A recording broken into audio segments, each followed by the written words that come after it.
got no love for the fakeness. If you wanna play tough and wanna hate this, I'll always show up.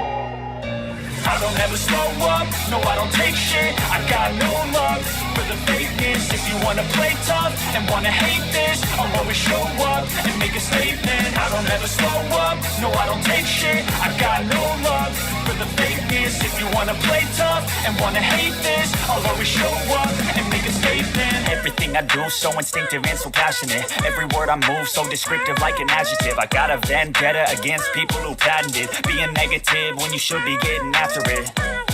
I got facts over tracks, this and that, spitting slow, spitting fast. I could roast, I could gas, think I'm okay at last, but I don't know if that can erase all the past. And the pettiness, a reflection of the emptiness. Hilarious, you think you're worth my time, you're delirious. Mysterious, because you hide behind a fake exterior. Inferior, you know I'll always be a bit superior. Get off of me, this ain't no humble brag. I want you to hear words, you can say them back. I want you to feel free from the chains at last, and to believe in what you got, it was built to last, yeah.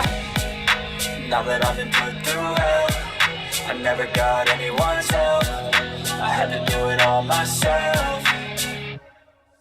I don't ever slow up, no I don't take shit. I got no love for the fakeness. If you wanna play tough and wanna hate this, I'll always show up and make a statement. I don't ever slow up, no I don't take shit. I got no love for the fakeness. If you wanna play tough and wanna hate this, I'll always show up and make a statement. Gonna learn the consequence of being incompetent. Mental health is confidence, dreams and some honestness. I'm not here to save the day, that's for you to take away. I could play a million mind games, but instead of say something not illogical, something that is topical. Rub it on and watch it go, make yourself unstoppable. Dreams are irresponsible, but they're always possible. If you just believe, you could be so remarkable. Thoughts in my head, a collage and they spread. I'll be great one day, going off of my meds. No, I'm not giving up, no, I'm not giving in. I will make it to the top, taking off in the wind. I gotta make it, I'm saving every day to taste it. I'm patient, but my mind, it can hardly take it. I'm chasing a dream that I've had for several ages. A vacant, modern kingdom for the taking.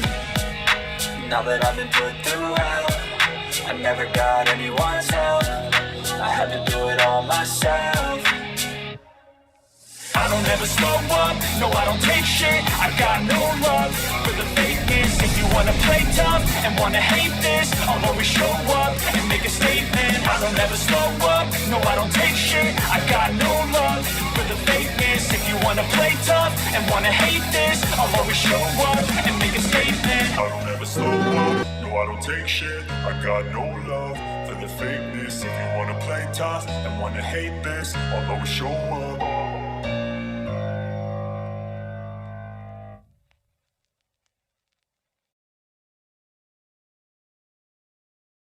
Oh, damn!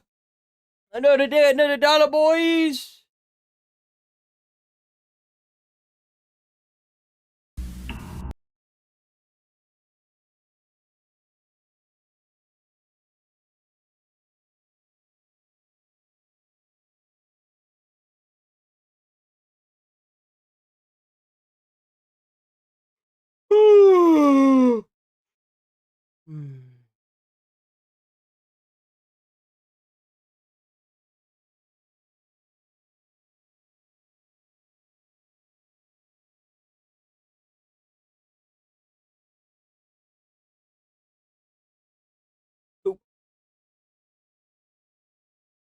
Woo! Hey! Alright, let's get it!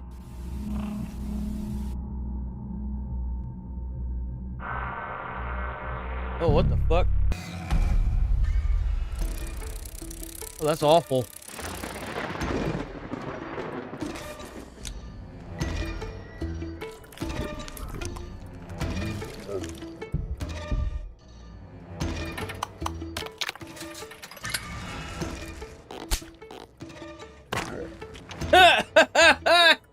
Pop! Monetary Jack.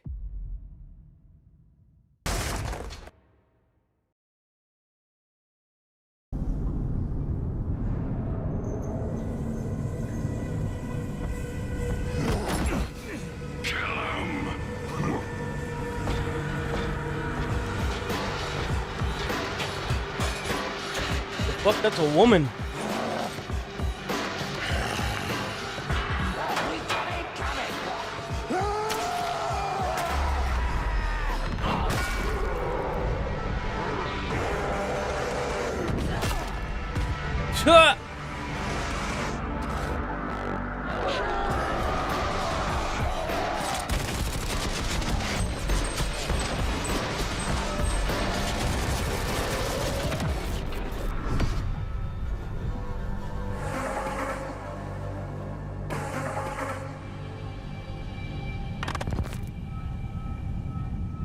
Interesting.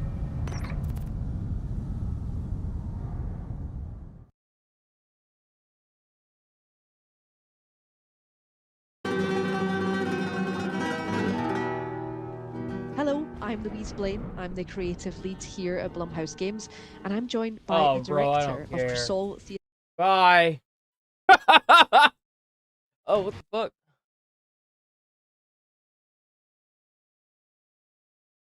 Trailers.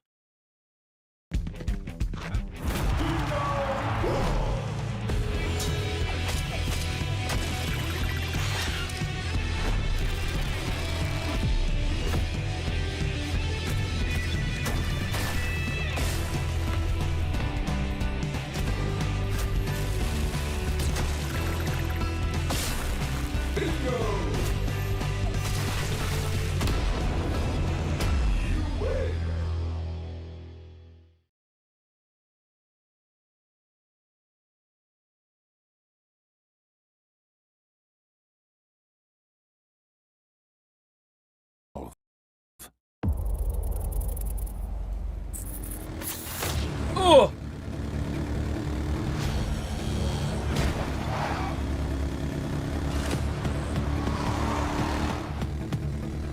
It's a goat.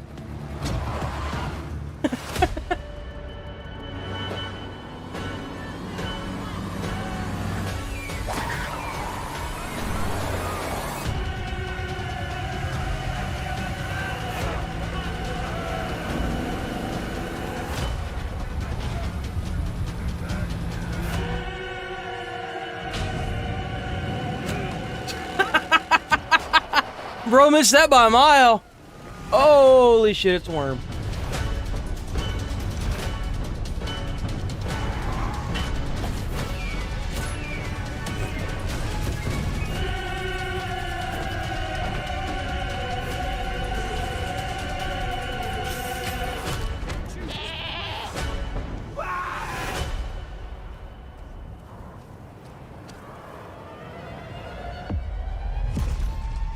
Oh, what the fuck?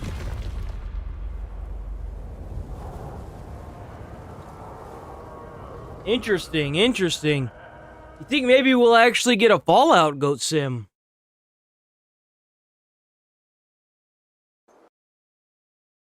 I remember back whenever so many people were playing that, dude. I think I watched Jacksepticeye play that game originally.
Hey, look at that. Oh, how's it going, Nigel? Morning.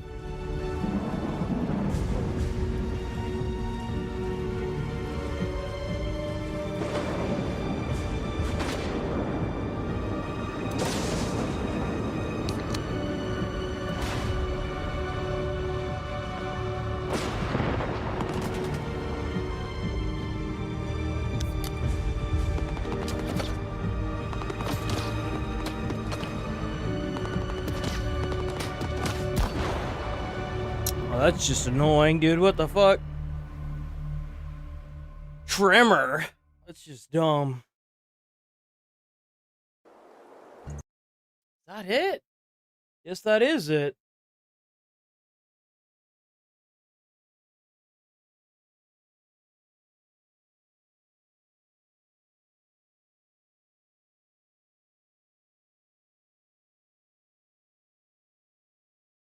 I think I did the majority of the main map. Like, I think I did, like, everything in the main map. But I definitely did the DLCs first. I mean, no. So, like, I beat the main game, I did a lot of the side quests, but then I went back through after I beat the DLCs and did a lot of, like, the side stuff.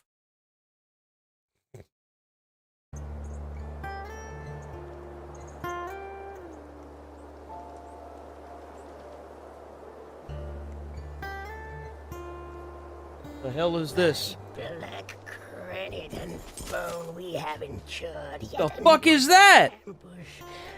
This road is as perilous as it is joyless.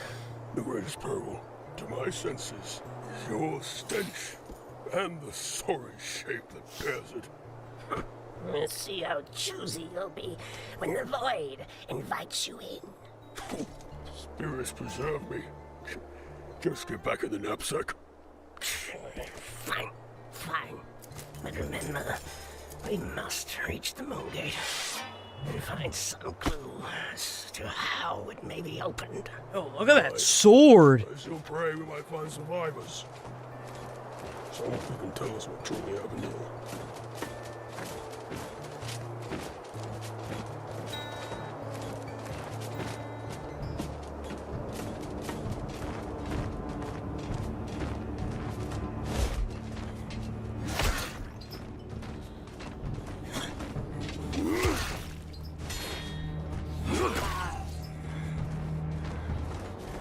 Okay.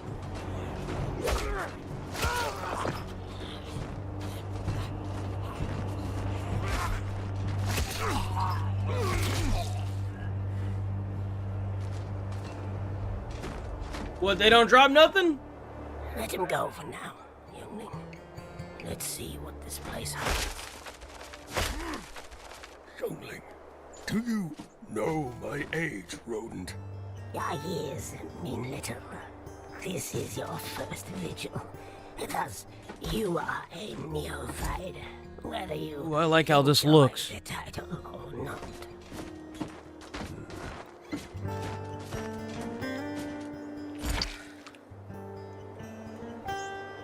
This looks a lot like, Oblivion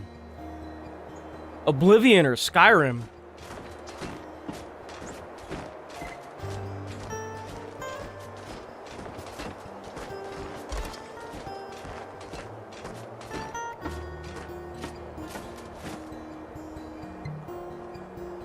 That's a chest. That has to be a chest right there on the ground. What the fuck? I knew it. The HUD looks a lot like Oblivion or Skyrim.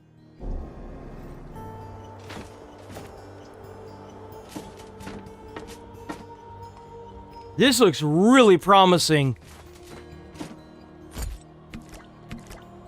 Potions and scrolls. Oh shit, okay.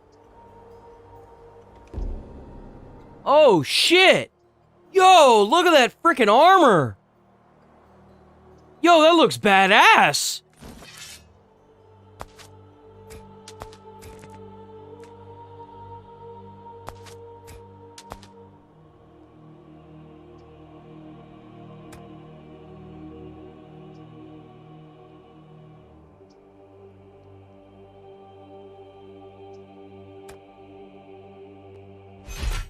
Yeah, the DLC has its own maps. And there's multiple DLCs. I think there's like 5. They're fucking huge.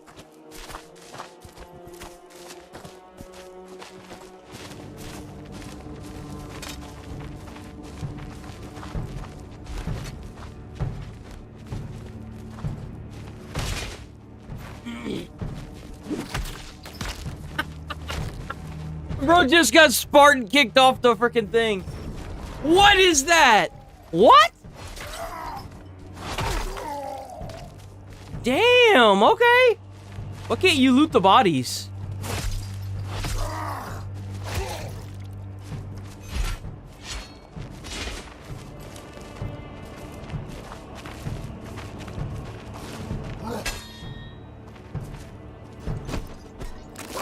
Oh!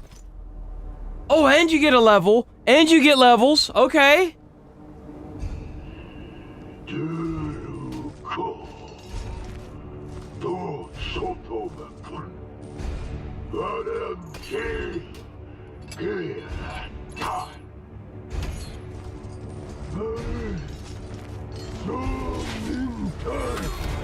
Oh!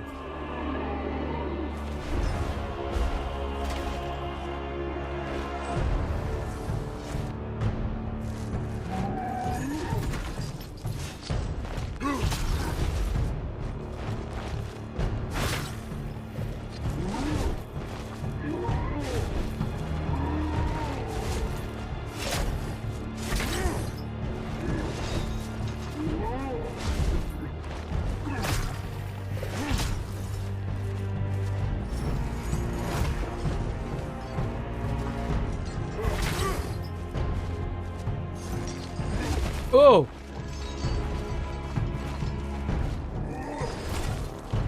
This looks really good. I'm actually very interested in this.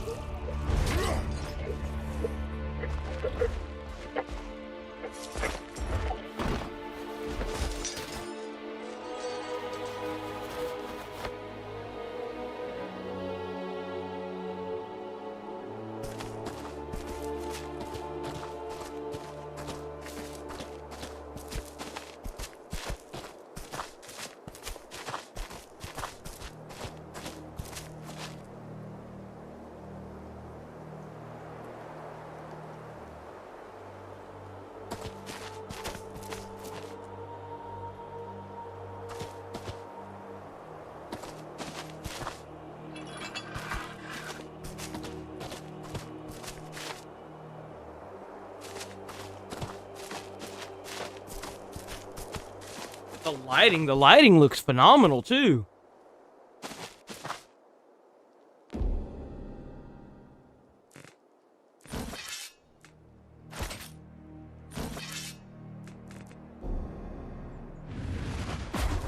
That's cool. You get fire magic? That's cool. That's badass. Bro, what? What is this game? Fate Keeper.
What? That's all we get? Bro, and it's only coming to Steam, too.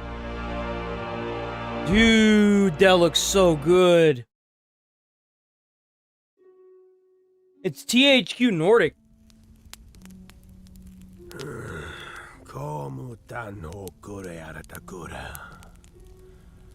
Zantu kakoran shipa. Zentu nema kun. Kitoma. Uchi kitoma. Labok. Jolgo fan kurabakut. Tankle. Rutagarun shokli dantifa. Zendakan maritom.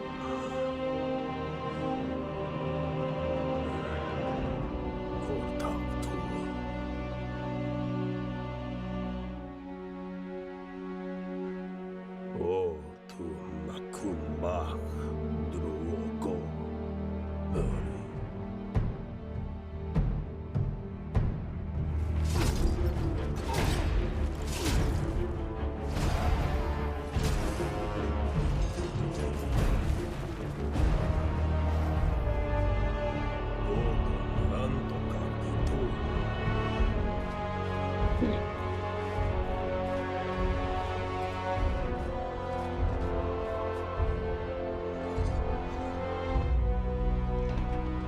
Itanku barakitan.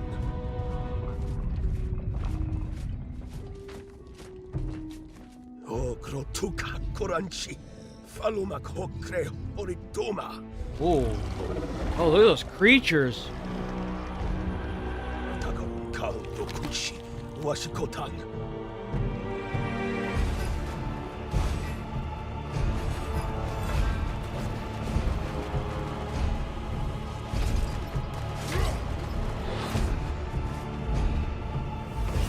The combat does seem a little clunky, but I think it's like that on purpose. Caught that bitch on fire.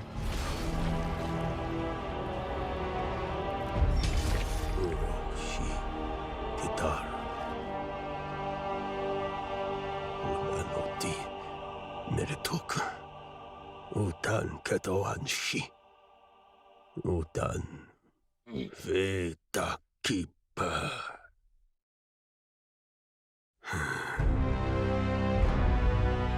Damn, this looks really good. Oh, this looks amazing.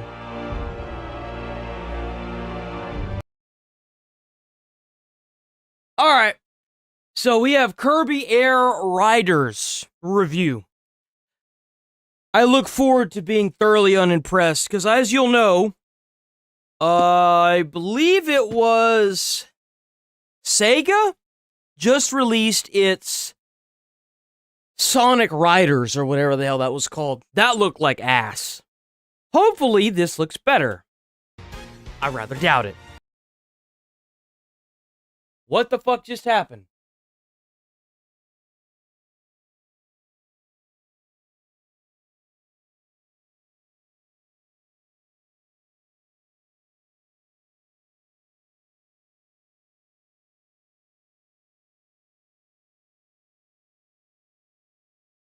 Uh-oh. Did they do a boo-boo? Uh-oh. Something tells me that they weren't happy with that review.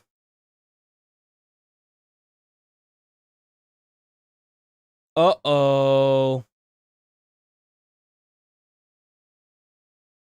God damn, bro. Okay. Jesus.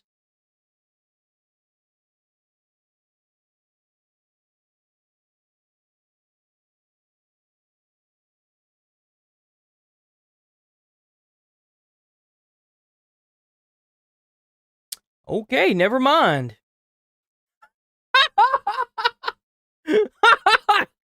Yo, what happened? It's gone.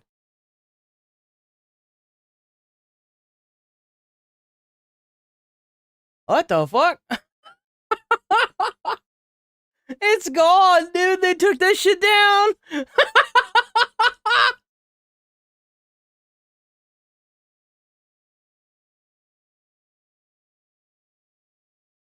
Okay, well, I guess we'll watch this instead. Jesus. Hello, I'm Louise Blaine. I'm the creative lead here at Blumhouse Games, and I'm joined by the director of Crisol Theatre of Idols, David Tornero. Hi, David. I'm excited to go through some Crisol with you Oh. today. Hi, Luis. I'm so excited to. Ew, what the to fuck is that play thing? another piece of Ew! Crisol. So let's do it. Yeah, let's do it. This will be really exciting because people haven't seen Oh. this much gameplay before. So, I like how that if game, you that gun take looks. us in. Yeah, we are here. This is an early part of the chapter. I'm one. already getting. Oh my god, what's the name of that shit game that Bethesda released? Oh man. It was a multiplayer game. It's something, Multiplayer a new games, bioma that is called the Barns. So it's totally different from other environments that the people saw. And this is still early in the game, right? Yeah, it's not the beginning, but it's so early in Name the of game that for sure. It's, four-player as I co-op said, game in the where chapter, you interact in with the the early part of the chapter 1. What I love about this especially is that what we're seeing just now is a blood memory, because everything in Crisol is about our blood, right, David? We reload with our Oh, we reload with Redfall, our blood. Redfall. Gabrielle experiences things through blood. So when you brought these blood memories to life, what did you really want this to do? Not only That to looks use like more shit. the blood mechanic to bring the I don't care what he wanted to do. It looks like crap. Gabrielle, you absorb the corpses around. So while you've got plasmarine, which will give you life and will give you ammunition, you're also using the corpses around to kind of Oh, this is that game where you use blood. Oh, that's right. Interesting. Okay. your health. Yeah, it's something interesting. It's as you said, Gabriel needs to recover the blood because he used blood as ammo. So it's important to him to recover that blood that he lost in combat. And an interesting way to do it is that you can absorb the corpses that are scattered from around all the town, or you can pick these syringes full of blood if you don't want to recover your blood in that specific moment. Now, I think this is where people have seen the Astyados before, but I never get tired of hearing about them. Can you tell me a little bit about the kind of history of these for you and why they're so scary? These statues are typical from the Spanish folklore, the Catholic in specific, because normally here in Spain we use this technique to represent some religious icons.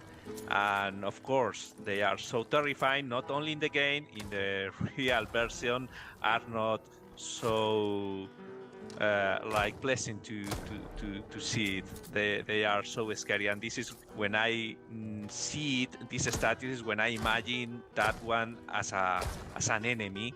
So that was the main inspiration for the astillados. That astillados mean like splinters because they are made of wood. We have different types of them. They are the main enemy of the game, and we have, as you see, the ones with a crossbow. We have another with forks and with another weapons with different behaviors to try to make it more interesting than having only one type of them.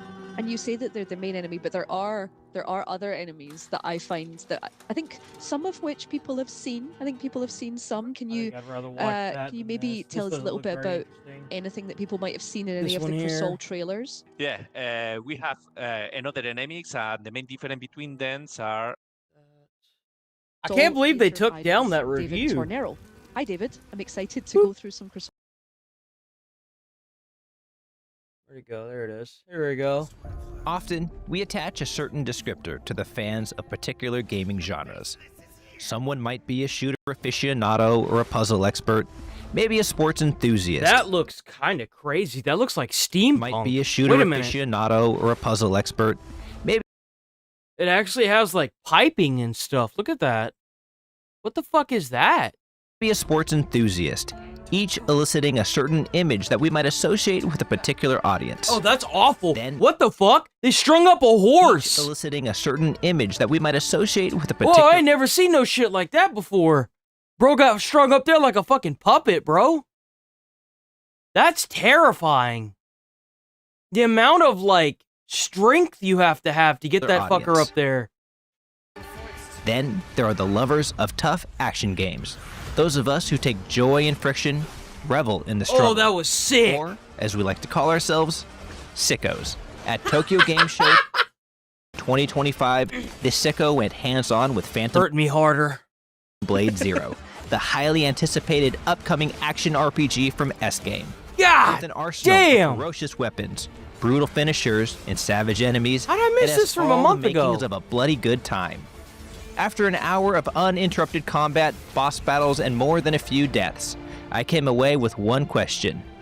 How soon can I schedule my sick days? Ooh!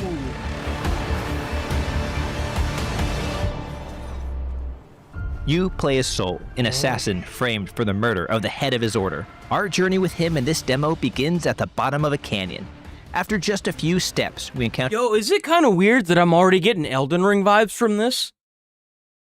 Just based on how this looks? an enemy camp. There will be no easing into battle as a pair of foot soldiers charge, followed by a spear wielder mounted on a horse, while a bowman in a nearby tower takes aim. If it's a fight they want, it's a fight they'll get, as I pull out my sword and start jockeying for position. Damn! That was so cool, he put the sword in him. Pull out my sword and start jockeying for position. Boom! And he leaves it in there, bro! Oh my god! Blade Zero is an action game first and foremost. Combatants, you included, have a health bar and a Sha-Chi meter. The former does exactly what you'd expect, while the latter acts as a mix of stamina, skill power, and energy for special attacks. Oh, that is so It's not sick! stamina-based combat in the strict Souls-like sense. You can do things like throw out basic attacks or dodge without fear of losing your ability to defend yourself. But you do need it to fuel your more powerful Sha-Chi, aka heavy, attacks, and it is consumed while blocking. If you or Bro, what a fucking loser. What a loser. You can't beat these little mobs, man. What a loser. Look at that, you gonna die, you little loser bitch. an enemy runs out of Sha-Chi, you become breached, which breaks your stance and leaves you extremely vulnerable until it refills. I take a few arrows for my trouble, but manage to carve through the small detachment. As the enemy's health and Sha-Chi drops, I'm able to execute finishers, dazzling flourishes that eliminate enemies in brutal and bloody ways. That's cool. Oh! As I push Bro, what are those fucking moves? forward, I come across a small bell suspended from a short wooden stand. With a flick, it rings out, revealing a portion of the map. This also functions Oh. as a respawn area and fast travel point, similar to a bonfire from Dark Souls. Executing a block just as an attack arrives allows you to parry the blow, and I learned quickly that these aren't just a defensive option, they're an essential part of combat. Not only do they negate incoming damage without draining your Sha-Chi, Oh! but they also deplete Bro, he took that the of weapon. He took the weapon and killed negate him with incoming it. damage without draining your Sha-Chi, but they Oh, also that's deplete sick. that of the attacker. Sure, you might be able to breach one enemy with pure aggression, but against tougher foes or groups, all of whom are only too eager to start beating on you at once, that's not going to cut it. The best option isn't necessarily to go in sort of flailing, like in Ninja Gaiden, or take turns parrying, like in Sekiro. Bro, I'm gonna be It's so all- mad if it's another like Wu Chung Fallen Feathers or like Kazan, the last Berserker or whatever bullshit. I'm gonna be so pissed. Almost like a middle ground where elements of both converge, giving the combat a very distinct feeling as you push forward, invite attacks, then parry and riposte. That's not to say there isn't a place for dodging. Enemies launch special attacks called brutal moves and killer moves. The former are meant to be parried, the latter dodged. Using the right type of defense results in you performing a ghost step, a really slick looking teleport dodge that leads directly into a counterattack. That comes in handy as I climb the rickety scaffolding up the cliffside. I stealth kill one swordsman on the climb, but Stealth kill. Stealth kill in a Souls-like? What? fail to get a spearmint and have to rely heavily on those ghost steps as he and the three buddies he calls over take turns trying to turn me into a pincushion. My first death comes around 15 minutes into my demo. After fighting across several isolated platforms, I face off against a pair of spear users. I strike one down quickly, but eat too many shots in my aggression. I try to take a more measured approach with the second though, and as soon as I try to create space, I'm killed by an explosive arrow from some far-off archer. My life ends, punctuated with the Crimson Dead scrawled across the screen. You fucking loser dying in a Souls-like, you fucking loser. Moments later, I awaken at the bell Loser. stand from before. Unlike a Souls game, where visiting a site of grace or equivalent brings fallen enemies back to life, everyone I've defeated remains dead. There are no runes to collect or battles to be refought. Really? Huh. So when you kill enemies, they're dead. And there's no runes. That doesn't mean death is without consequences. Soul has 66 days to complete his mission, and every death costs him one of them. Now, What? Oh, that's stupid. What the fuck? Oh, what?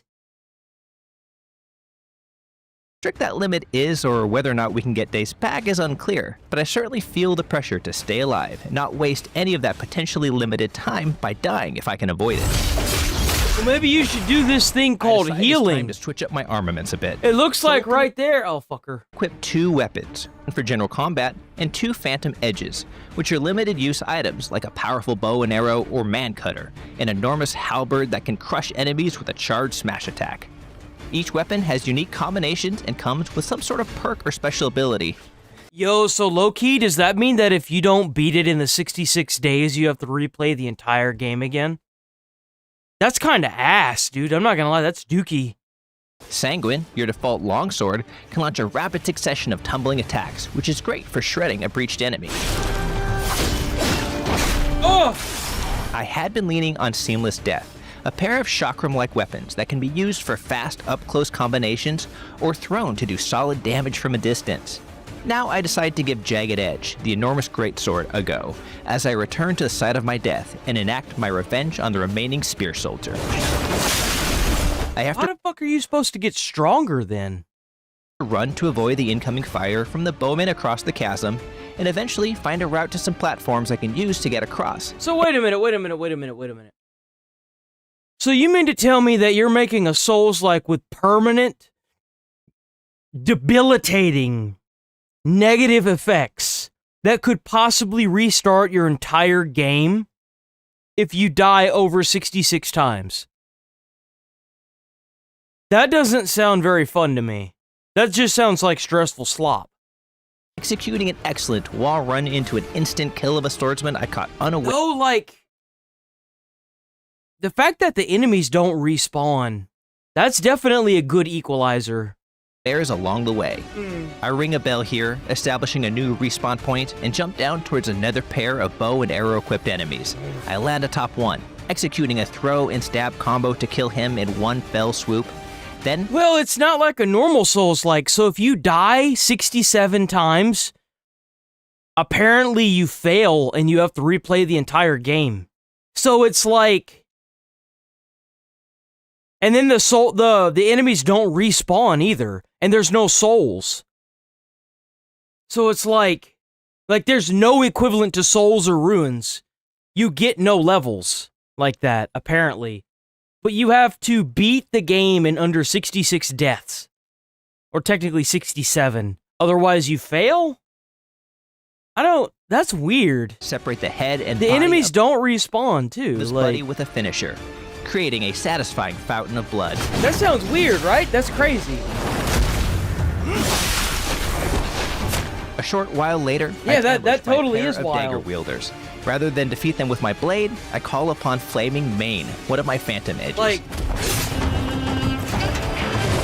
This takes the form of a flame-spewing lion mask, quickly burning up both of my adversaries, opening the way for me yeah, what loser uses magic in his souls? Like, to advance. Eventually, I reach a large open what the area fuck at is the that? bottom Look of the at cliffs. that fat fuck. Lose some weight, fatty. After fighting through a few groups of enemies, it's time to take on my first boss. Enter Juan Jun Coppermall, a towering figure built like the Butcher from Diablo, with a massive I was warhammer gonna that say, perfectly he does look a lot like the Butcher. matches his sheer mass. He's very girthy. Very big and girthy boy. I quickly learn he fights dirty too, as he scatters dirt into my face with his weapon, covering the screen to obscure my Oh, visibility. fuck that. Bro, fuck that. That's garbage. Bro, that is so stupid. Why the fuck would you want that? Getting caught in that proves a fatal mistake as he grabs me, lines me up, and crushes me with a swing that would make Cal Raleigh proud. Oh! Jesus, that did so much damage! Holy shit! He scatters dirt into my face with his weapon, covering the screen to obscure my visibility. Getting You caught gotta in beat this that shit in proves a fatal 66 mistake deaths? As he grabs me, lines me up, and crushes me with a swing that would make This Cal seems Raleigh more proud. like a roguelike. God damn! Undeterred, I return to give him another go. His wild He swings died. of power He died, I know he died. You know how I know he died? Because that little tick of a health and he didn't use any of his vials, he died. Undeterred, I returned to give him another go. He died! His wild swings are powerful, but I quickly get the timing down to parry most of his attacks, taking large chunks out of his shot. I think I might actually get it too. Combination. Once he is breached, I press the attack hard using the soft snake sword, a flexible, almost whip-like blade that dishes damage quickly. Ooh. There are a few dicey moments, he's actually but the gonna do thrill it. of victory is mine as I take down the giant. He used It's all a of his health, so that is health. You do have health items in the game. Cool fight, and a solid example of how important learning boss patterns on the fly will be. Smacking that ass, man. He's smacking that ass. I add Bash Pole, Oh. as his weapon is called, to my arsenal as a phantom edge. Using it to smash through a wooden Oh, floor to that's reach a new cool. passageway, I press on. The next boss comes as a complete surprise. As I made my way through some sort of village, I climbed to the roof of a round building. Standing dramatically atop a small spire at the Man, center that looks like a shit fucking arena. Oh, that looks awful. Bro, I wonder how many times he fell off of this. was Red Wraith. Oh, Who was an God. intimidating entrance despite her smaller frame, made doubly so by the total lack of cutscene, gate, or Holy any other shit. sort of forewarning. Holy She God. immediately presses the attack Oh with my a God. sword and some sort of thrown blade, but I managed to ghost step to quickly break her guard. Something seems off though.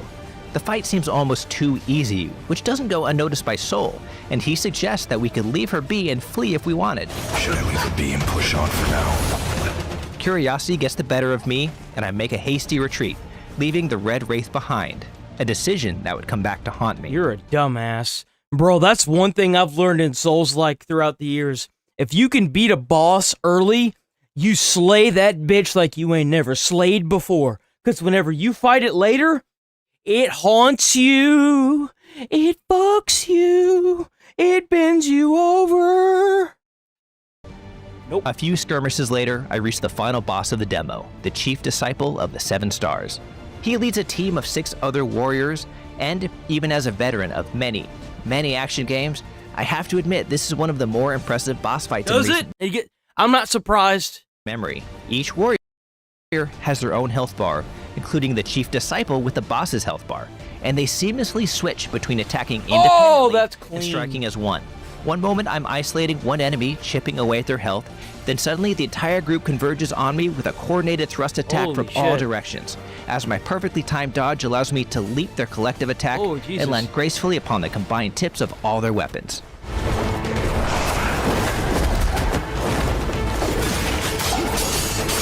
It's a gorgeous spectacle, and each time I chip away at the Chief Disciple's health in this intricate dance of steel, his followers heal him, I do really like that you can see which is which. sacrificing their own health in the process. I continuously chip away at the group, using a leaping smash from Bash Bowl to send everyone flying when I'm in danger of being overwhelmed. As their numbers dwindle, the Chief Disciple changes tactics, giving away his health to make sure there are at least 3 followers at his sides at all times. This proves his folly, as I take advantage of his rapidly diminishing strength and drop him with a throw-in barrage from Seamless Dash. Oh! The fight wasn't over yet, however. His 3 disciples scattered to a trio of towers, throwing out what resembled threads. The boss, now called the Chief Disciple's Fallen Hope, rose from the ground like some abomination of a marionette, and the battle began anew. That This looks time- sick as fuck. That looks so sick. It was strictly a 1v1. His ferocious I heard attacks the music in this game is amazing too. Like it's like now heavy. coming with him dangling as he rushed me with melee attacks and threw a screen-filling barrage of his own threads. Even this I thought I could handle until I heard a voice call out, "Nothing can separate us, not even in death." The Red Wraith had returned, and the combined fury of both bosses was more than I Oh could handle. no way! Oh no, bro!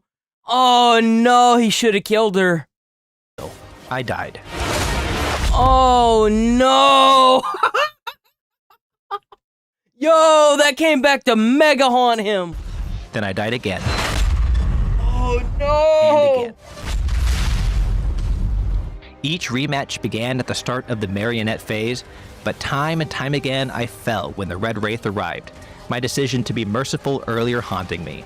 But damn it if I didn't learn just a little more each time, get to that last phase with just a little more health each attempt. As I threw myself at what seemed like an impossible fight just a few attempts earlier, I began to see the windows to attack, until finally, my heart pounding in my chest, I struck down the red wraith with a leaping finisher for my seamless death, withstood the enraged counterattack from the disciple's lost hope, and severed his strings and head with one last swipe of my sword.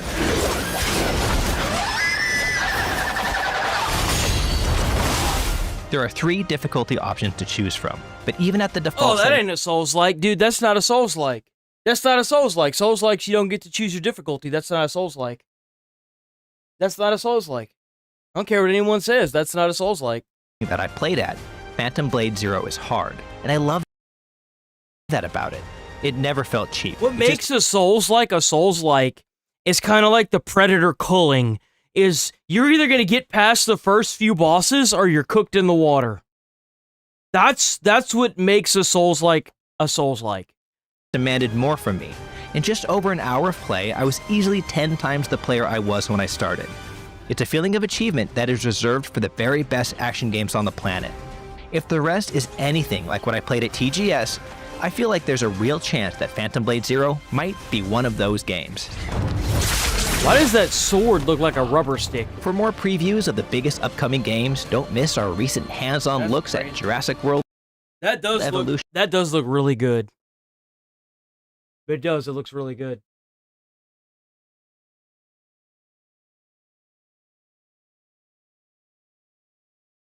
Oh, damn. We got Bat and Squatch. Check out Bat and Squatch on YouTube. I've never seen Pulp Fiction, but I've heard really, really good things about it. Bat and Squatch versus Pulp Fiction.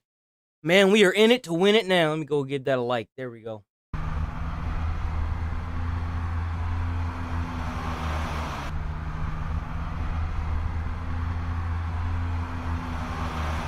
All right, Squatch.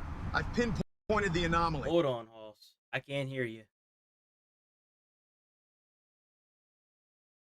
My scanner picked up a unique energy signature coming from an apartment complex nearby.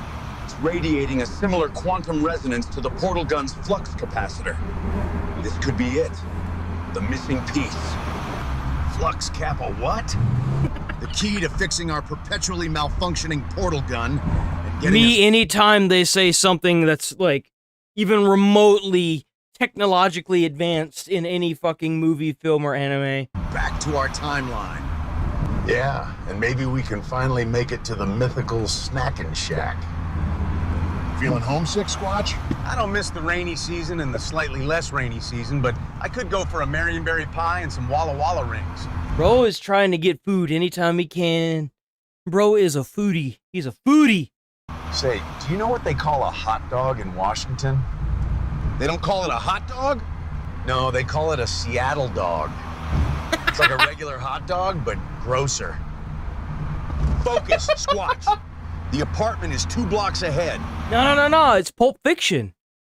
Pulp Fiction, I believe, was Quentin Tarantino. It had... Let's see. Who was in Pulp Fiction?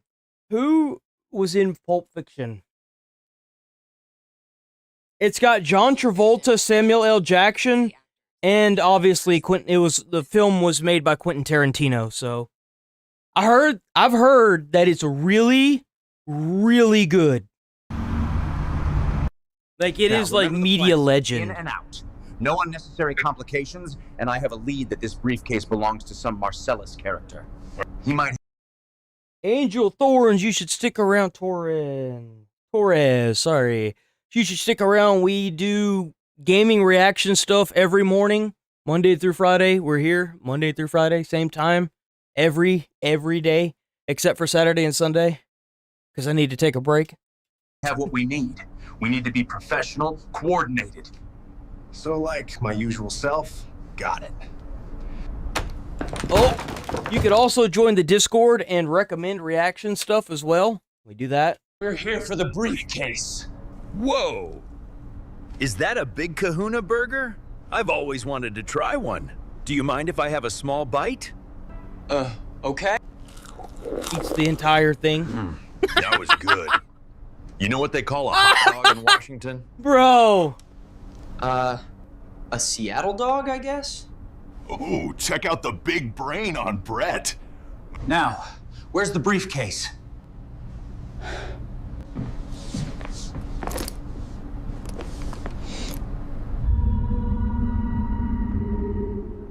Bats, we happy?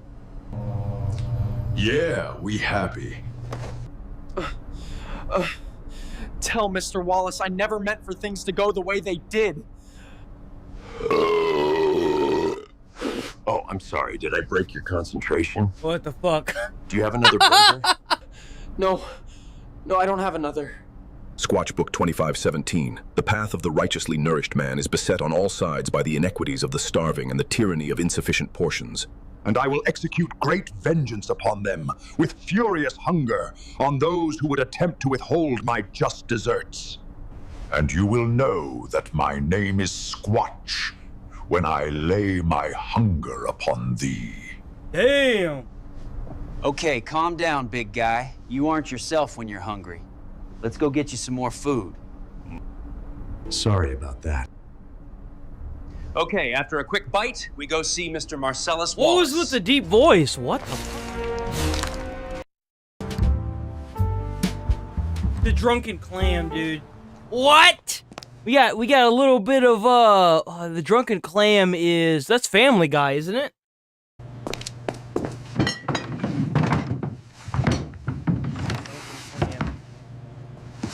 Mr. Wallace, we have what you were looking for. Yep, it sure and is. You may hold an important piece of the portal gun component we need. Bro, the references are real. And we believe we are ready to make a mutually beneficial transaction. Yeah, I can help you out. I got what you need. But first, I need you to do something for me. I need you to take care of my wife, Mia, while I'm out of town. Hey, no problem. And I'll chaperone. Just to be clear, the ladies seem to really like this guy. What can I say? It's a blessing. That's creepy. You're a creepy motherfucker, you know that? You're creepy. You're creepy. Something's wrong with you. And a curse. Fine. Keep her happy and well fed. Why does that guy look like Mike Tyson? And I'll help you out when I get back. Why is there tape on his neck? Oh, is he supposed to be like, oh my god, Hitman?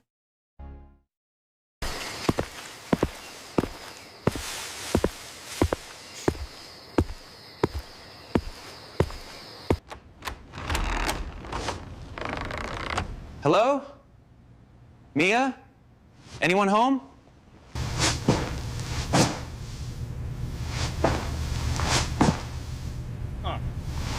Hey there, Squatch. I'll be down in 2 shakes of a lamb's tail. What? What the fuck does that even mean? I've heard that before. Code? Is a lamb's tail fast or slow? I didn't even know they had tails. Right? Jackrabbit Slims. Wow, what is this place? Don't be a square, it's Jackrabbit Slims. Looks expensive. It is. So that's directly from Pulp Fiction. Oh, this looks divine. The famous $5 shake. A $5 milkshake, Squatch. That's like $12 in 2025 money. Ridiculous.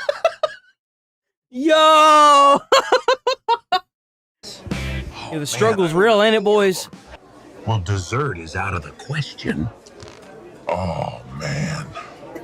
It's time for the Jackrabbit Slims Dance Contest. And tonight's grand prize is the Golden Elvis Trophy. I want that trophy. I need that trophy. If I go home without that trophy tonight, I will be very unhappy. And if I'm unhappy, that means Mr. Wallace will be unhappy. And trust me, you don't want to see him unhappy. Squatch, we're warriors, not dancers. I mean... Yeah, but like, Bruce, you've got like so much money, just buy the trophy. I know Kung Fu now. That's kind of like dancing, right? Oh, dude, references from prior videos? That's what's up. Okay. I love to see it. Bro, whatever the AI, generative AI they're using for this is superb.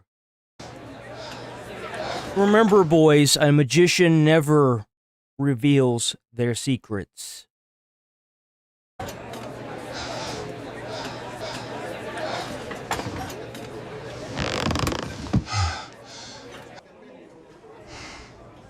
damn, here we go.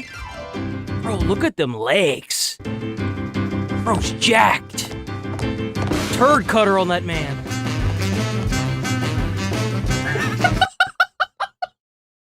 Yo, Loki! Like, seriously?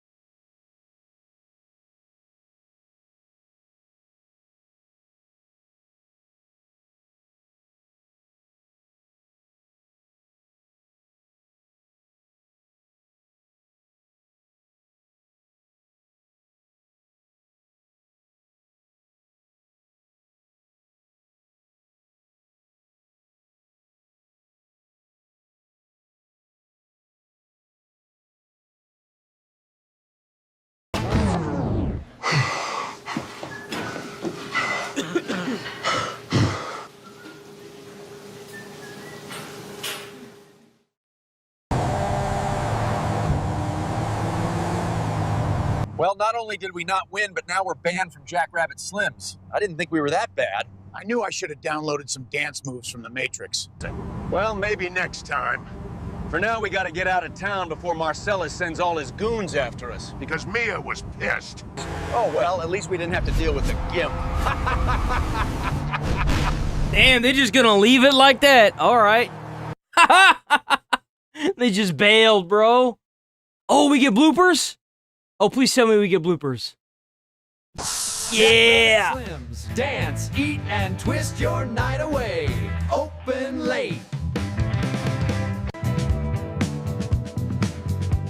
Oh, what the fuck? Oh, what happened there? Sorry about that. Why does he look like what's his face from S.H.I.E.L.D.? Happy. Hey there, Squatch. Make yourself at home. I'll be there in 2 shakes of a lamb's tail. I want a $5 shake. Well, I forgot my wallet.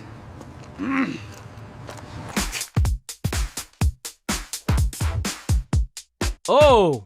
Oh, what the fuck? What the fuck?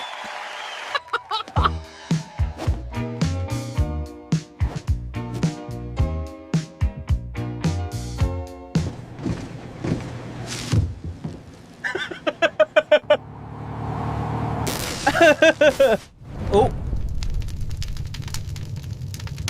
Oh, that was, wow, look at that reference to, Back to the Future. Yo, W video, check out Bat and Squatch. W video, bro. That was good stuff.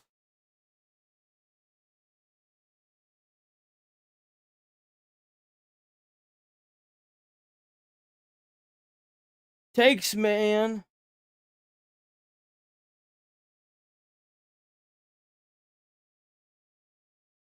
Was Bruce Willis in Pulp Fiction? I don't think so.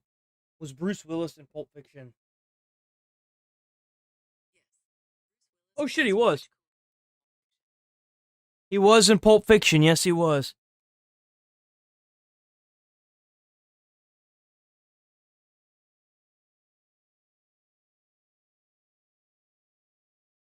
So far in fiscal year 20... There we go. It's kind of crazy to think that Mexico is literally, like, going through a revolt right now. 26, we've seized nearly 18,000 pounds of drugs at the southern border. Project that out. Damn! 18,000 pounds of drugs. Over a full year. It's well below what we saw in 25 and 24. Progress when you consider reports are that the price of cocaine has also gone up significantly in the United States. Our next guest, though, has lived in Mexico for most of his life, and he says more Mexicans are feeling like President Trump's proposal to get involved is the Bro, like, that's enough cocaine for Hunter Biden to be satisfied, you know? Finally fill that black hole. To dismantling organized crime. Joining us now is a professor and a former Mexican security official, Dr. Caleb Cram. I hope I pronounced your last name correctly, Doctor. Cram? Absolutely perfect. Cram, okay, perfect. Yeah. Okay. Thank you, Will. Thank you for having me. See, the reason why his teeth are so pretty is because he goes to Mexico every year to get his teeth done. Thank you. I'm glad to have you on the program. This is really fascinating. Those First of have all, to you be veneers. They have your have to finger on be. the pulse of it. I do want to share with you and the audience this poll. That's Mexicans in favor of U.S. military action against drug cartels. 34% in favor, 66% suggest they are against that action. But based upon the protest, Was not only a protest; it was maybe more welcome than ever before. So, and I believe it's very clear. Trump. It's was nice to see a country that has protests in it waving their own flags. You got a one-piece flag here. They're calling this like the Gen Z protest. Because there's a lot of references to One Piece in it. Signaling what Americans already know. Cartels run Mexico like parallel states, and strikes aren't the first step. See, there's another one. You can see it right here. There's another one-piece flag. The U.S. can and are now fighting cartel finances, supply chains, and weapons flows without occupying any territory. The problem, Will, is Mexico's... I think there's actually a comparison. Hold on. Why are the Mexican people waving one-piece flags in Mexico during their revolt? There's actually a symbolism there, if I'm not mistaken. Recent protests in Mexico have included the use of one-piece flags, which are being used by a new generation of young protesters to express frustration with systemic issues like corruption and violence, and to advocate for better security and health care. This is a modern form of protest where the anime series is used as a symbol connecting with Gen Z's shared culture, background, and concerns. So he says, cultural expression, the use of one-piece flag is a form of culture expression specific to the younger generation protesters, symbolic representation. The flags are a symbol of the protest, which are aimed at addressing issues like corruption, impunity for violent crimes, and a lack of security and healthcare funding. Youth-led movement. The protests are largely a youth-led movement, and the use of popular culture symbols is a way for them to connect and express their demands for change. It's a little bit of everything. Government, many politicians owe their careers to cartel financing. Until that political... Oh, yeah, look there. You could really see it right there. Look right here. owe their You see, it's the one-piece flag because it's the skull and crossbones with the Luffy hat. Remain a It serious was like right here, right here. And we can see You can really see it right Colombia, for here. instance, See it? shows how can you support anti-cartel operations without controlling the country. Mexico could do the same.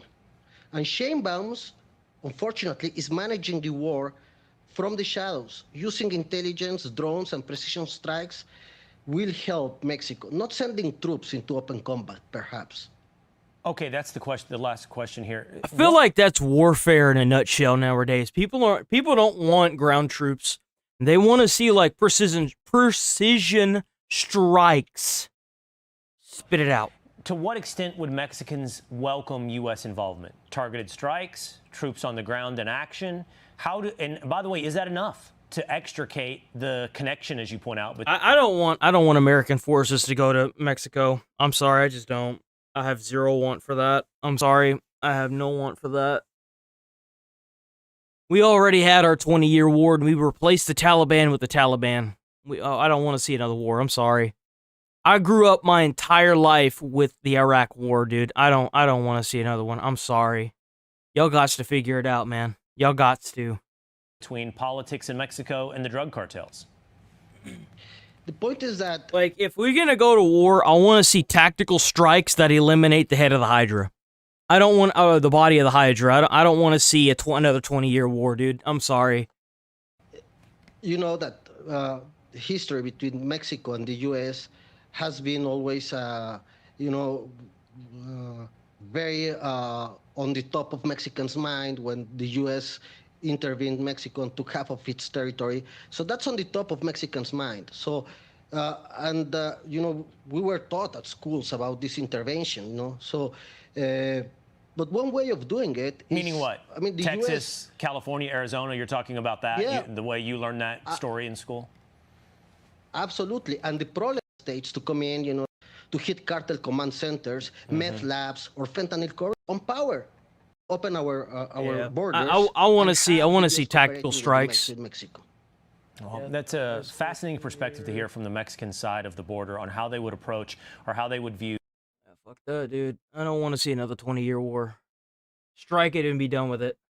Ooh, this was 11 hours ago. Asmond! I think it's crazy that people thought they were actually going to cast.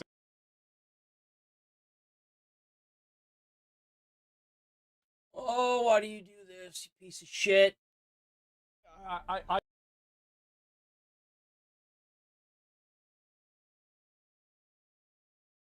I think it's crazy that people thought they were actually going to cast a trans actor for like Zelda and Legend of Zelda. They weren't going to do that because China is like super mega fucking racist.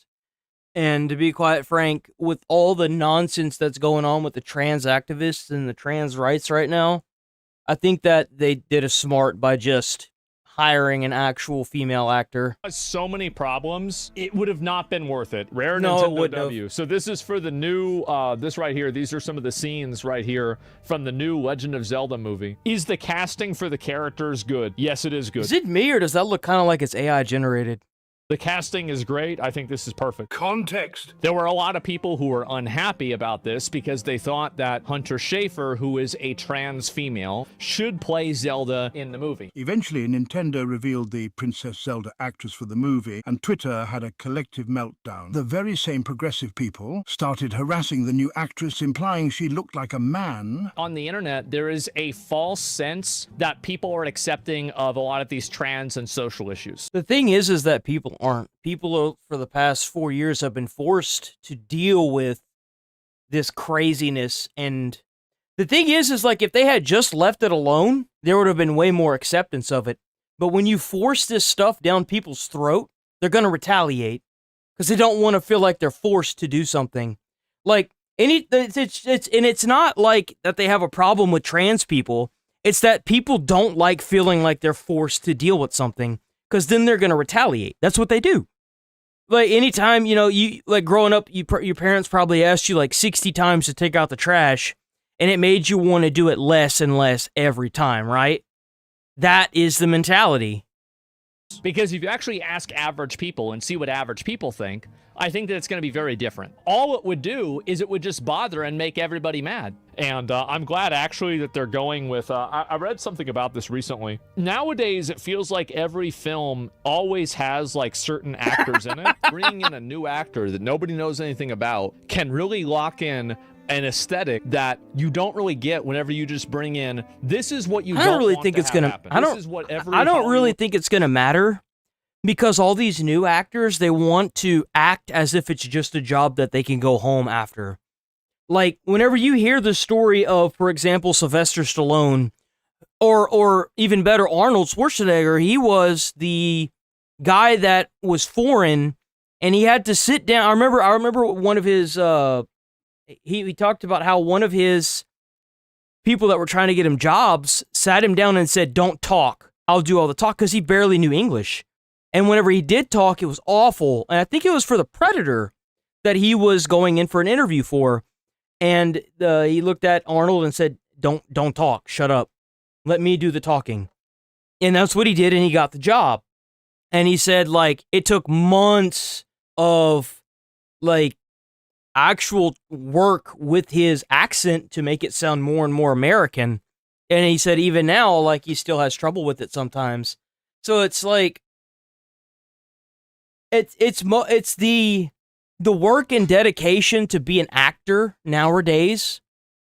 It's I went to college to be an actor, and now that I'm out and I've never acted before, I'm here. And it's much different than somebody who just went into acting because they wanted to do it without any college. And that's the thing that kind of cluttered the entire market was, well, you got to go to college to get this thing, but it's like, I'm a better actor if I don't go to college. Like, college is supposed to be something that helps you polish your skill. But whenever you got all these people that are like, well, I want to be an actor, and they have no actual skill or talent for it, instead of getting turned down 50 times and realizing, oh, maybe I kind of suck, they go to college and now they think they're going to just be this big actor, and they don't ever really go anywhere. Casting director, every Hollywood producer, investor has nightmares about. It's going cross current. How's it going with you, man? Sweat after 2 hours of sleep. They say, "Oh God, I thought I signed Borderlands. I thought I invested in Borderlands."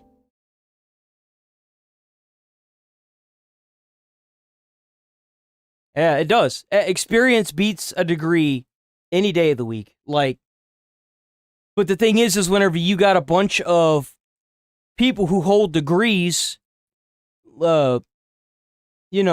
guarding the only entry with degrees, then you get a bunch of people that have no idea what the fuck they're doing, no experience in the field, going and ruining a lot of stuff. So apparently they might actually be releasing the Epstein files today. Signing reversal on Epstein files. President Trump is now calling on Republicans to release the Epstein files, and a vote could come as soon as this week. What a change that is. Mark Meredith is live at the White House on that with us. What's the latest, Mark? Yep. So there is an update to this. As of yesterday, they have completely passed through the Senate. The only thing that is keeping the Epstein files from being released as of today, right now, is Trump. All he has to do is sign it. The only way they are going to not release these files is with a presidential veto. So, all we can do now is wait, boys. Sandra, Brian, and Lawrence, it is a big U-turn. This was a day ago. This is old information. So we're going to go ahead and murder that right quick. Oh, I hate that. I hate this man. I don't like him. He makes me upset. This was 17 hours ago, an update to it right here. The question is, will the House suspend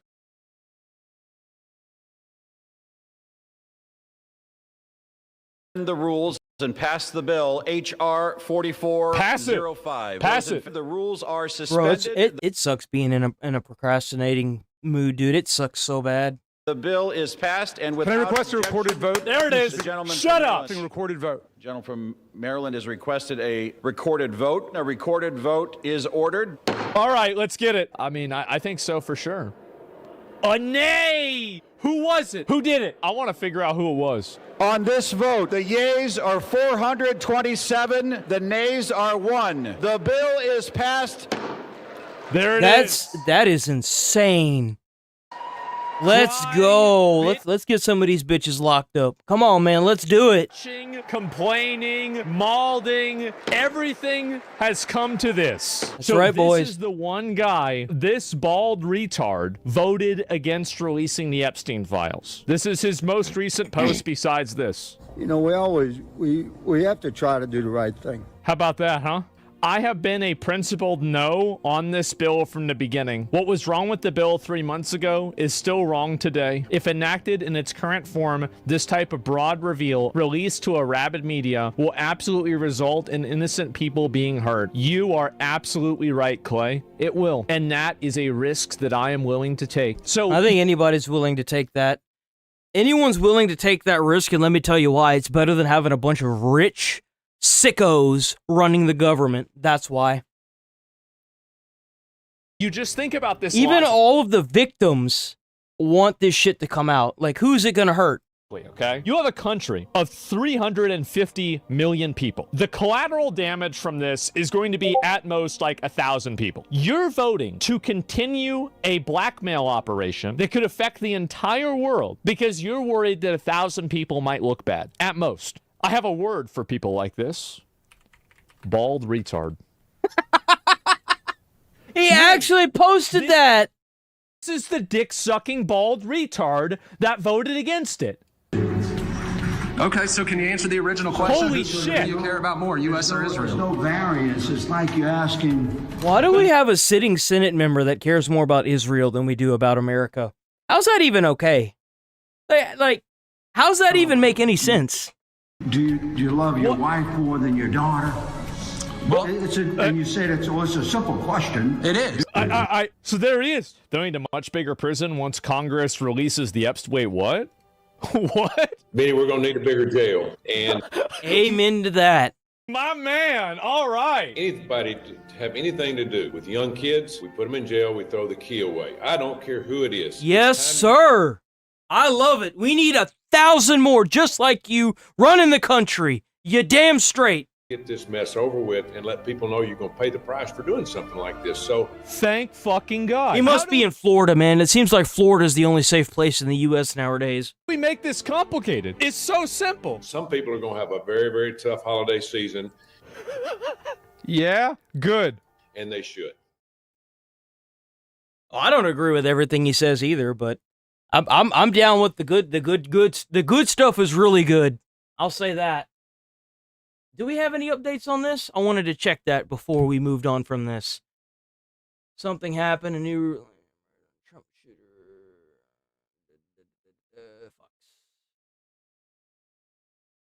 Do we have any updates?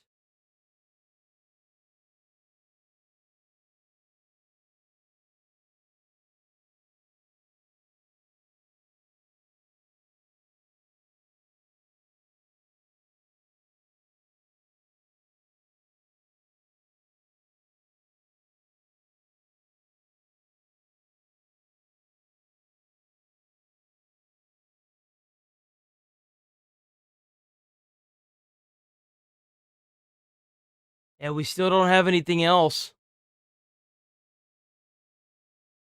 So this video is this. Coming from... I do not like this man. I do not like him in a suit. I do not like him in power. The Trump administration and the extreme right in this country has very much been what I call it's an attempt to relitigate the Civil War, right? They have not. Bro, you're schizo. You're crazy. You're nuts. This fucking guy, the Chicago guy, how are you in the position that you're in? You literally are inciting violence with your rhetoric. Like, what are you doing? Not accepted You're the crazy. results that the North actually won, right? Because if you look at all of the attacks, it's not just black cities. He's going after education, housing. You know why? You know why he's going after education? Because we've got a country filled with retards. Most of them can't even write their own fucking name. What do you think's gonna happen whenever your system's failing you? He's going after housing because no one can afford a fucking house. Why do you think he's going after it, you dumbass? Jesus, what the fuck? Like it's like these people aren't even in America. Like, what the hell are you doing? Transportation, good paying jobs, and healthcare. Those are literally the 5 demands of descendants of slaves post-Civil War. Oh, what the fuck? Man. They need to figure out where this guy's getting paid from, and they need to charge this fucker for treason. Seriously. All right, let's bring in White House border czar Tom Homan. All right, Mr. Homan, you just heard... Man, Holman looks like shit, man. Man, this Border Patrol, man, this is taking its toll on him. He looks awful. He looks like he hasn't had sleep in days. Every time we see this poor man, he's losing less and less hair. Or more and more hair. He's got less and less on his head. Accuse you of restarting the Civil War. Is that your agenda? Restarting the Civil War for putting criminals in jail and deporting illegal migrants. How in the fuck can you possibly, like, the amount of mental gymnastics it takes is actively giving me a fucking headache. Bro, I'm gonna have an aneurysm by the time I get done trying to think about this. No, it's not. We're enforcing the law, and bottom line is, once again, he proves every day when he makes these statements that, you know, it's just... It's crazy. Idiocy. I mean, for God's sakes. I mean, ICE is out there enforcing the law. We're taking really bad guys off the street. And the whole pinata thing, I mean, that is a good example of the weakness and the cowardice of the left. I mean, they wouldn't come at an ICE officer with a bat because it'd be a bad day for the person holding that bat. So it's just over and over again. They want to attack ICE. They want to throw all this. Look, it's crazy. In Mexico right now, there is a revolt going on, and they're at least waving their own goddamn flags. I don't even see an American flag here, but I see 2 other flags. All these false narratives. Bottom line is ICE is protecting their communities, and all these people Look, there's not a single American flag here. Obama was president, and ICE removed 409,000 people was the record at the time. Where were they? Where were they when 500,000 children? Oh, there's one. There's one. There's one. I see one. It's the legendary Spawn. Look, there it is. Country, and they lost track of 300,000 of them. You know what President Trump has done? Look, I see a Mexican flag. I see a blue and white flag. I see a fucking, I think I saw, like, there's another blue and white flag. There's another Mexico flag. Found over 30,000. There's another little one. Look, another one. It's a little one. A little American flag right there. I see it. That, I don't know what country. There's a different flag there. Like 3 weeks ago, we're at 24,000. Now we're over 30,000. Wow. And we're going to keep working until we find every one of these kids. President Trump saving lives every day. Most secure border in the history of the nation. Is that even an American flag? Hold on. These kids. What's going on with the patch? Every day. Most secure border. Maybe they got it folded? Less fentanyl killing Americans. Less sex trafficking. Oh no, that's an. And we're finding children that Biden administration wasn't even looking for. And we're the bad guys. It's disgusting. 30,000. It's an amazing job, and I hope there's it another continues. one right there. I see it. I see it. It's on the pole. I see it. Guys, it's disgusting. Look at it. It's an amazing job, and I hope it continues because there's a lot more kids that are just living in the shadows with horrible things. It's like trying to find Where's Waldo. You're looking live, Mr. Homan, of some shots. Big protest out in Charlotte where Charlotte's web is unfolding. What would you say to those people out on the street threatening ICE officers, all wound up at night? If you cross the line, you're going to be prosecuted. You slash a tire, you're going to be prosecuted. You impede ICE, you're going to be prosecuted. Pam Bondi doing a great job. President Trump told me personally months ago, zero tolerance. You break the law, you impede us, you will be prosecuted by the federal government. I'd also ask them what they have achieved. What did they achieve in LA protests and Chicago protests and Charlotte protests and New York City? What did they achieve? I'll tell you what they achieved. Every time they do this, they achieve more officers are sent. I'm fine with what they're doing right here. They're not slashing tires. They're not throwing bricks at police. They're standing on the side of the road. They're not impeding traffic that much, though they should be on the sidewalk. I think that they're kind of pushing their boundaries here a little bit. But I mean, if they want to sit here and protest this with any flag in the world they want, I don't give a shit. Operations, more arrests are made. And you hurt your cause when you start inciting violence. Flood the zone with more officers. The results of all this foolishness, more arrests, more safety on the street, more ICE officers, they're not going to stop us from doing this. We're going to be there tonight. We're going to be there tomorrow. That's right. Well, it's because they have a job to do. That's the thing that a lot of these people don't seem to understand. ICE agents, whether it be somebody who voluntarily went there for the benefits you get, or an actual federal agent that just takes up the position because that's what they were told to do, they still have a job to do. They may not even want to do it, but they still have a job to do. Like, that, at the end of the day, that's how it is. Every day, because President Trump made a promise to the American people that we're going to have the biggest deportation operation this country's ever seen. By the end of the week, we'll be at over 600,000 deportation, historic record. And that's just since President Trump's been in office. We're not even counting the first 4 months of the Biden administration during the fiscal year. Wow. So we're going to keep doing this job. We are not walking away. We're keeping President Trump's promise to make this country safe again. One illegal criminal That's crazy, at a time. dude. All right. That's insane. Apparently, there was a stabbing in Texas. I saw it this morning. Hold on, let me see if I can find it. Pictures of Comet Atlas. Hold on. Let me see if I could find it. I think it was Fox.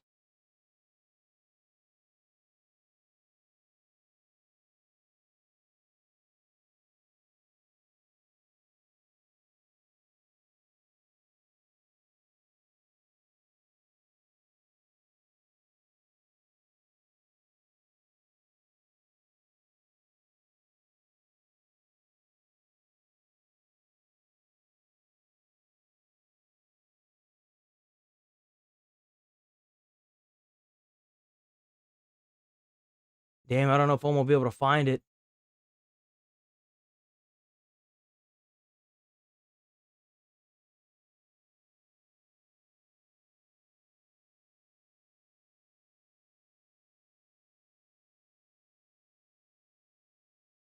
Ah, well, I found it. Here we go.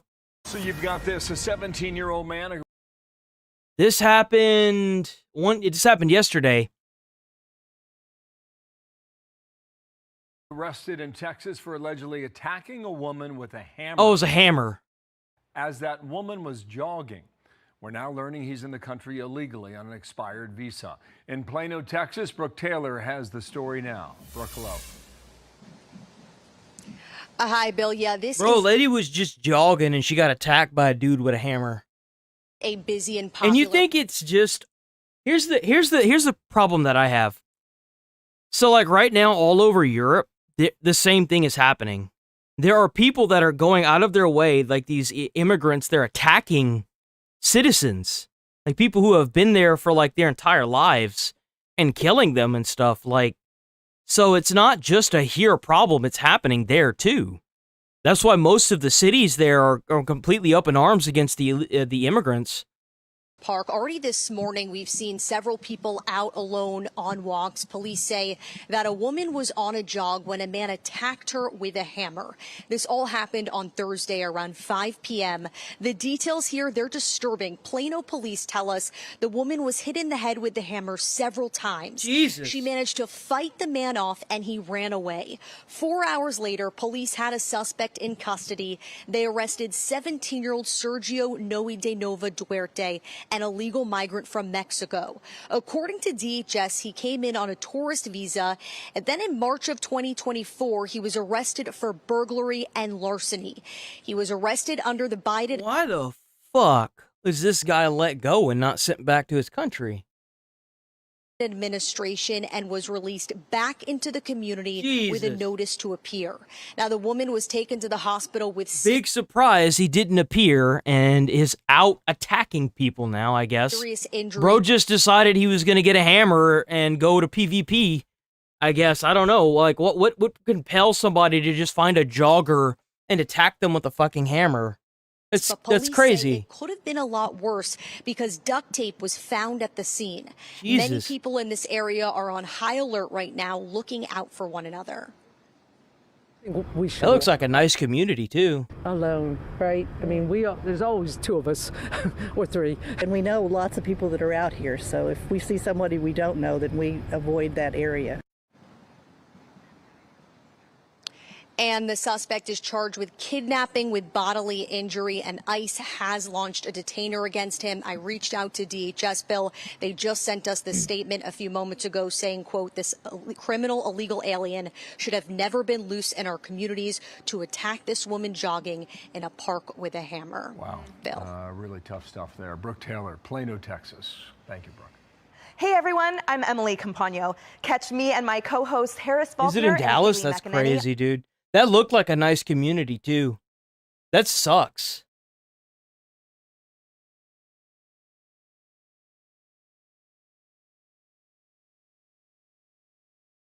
So apparently Trump, like, went off on a reporter yesterday. Quiet piggy. Like, he went off on a reporter. Yeah, Jennifer, go ahead.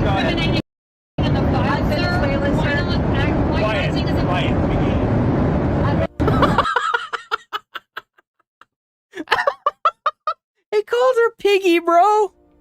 Quiet. Is this real? This is real, right? Context. Was it Jeffrey Epstein made in his emails that you said you knew about the girls? I know nothing about that. Jeffrey Epstein and I had a very bad relationship for many years. Jennifer, There's nothing incriminating in the files, sir. Why are you using Quiet. I mean, to be fair, remember when Joe Biden called somebody fat? Look, fat. Look, here's the deal. Here's the deal.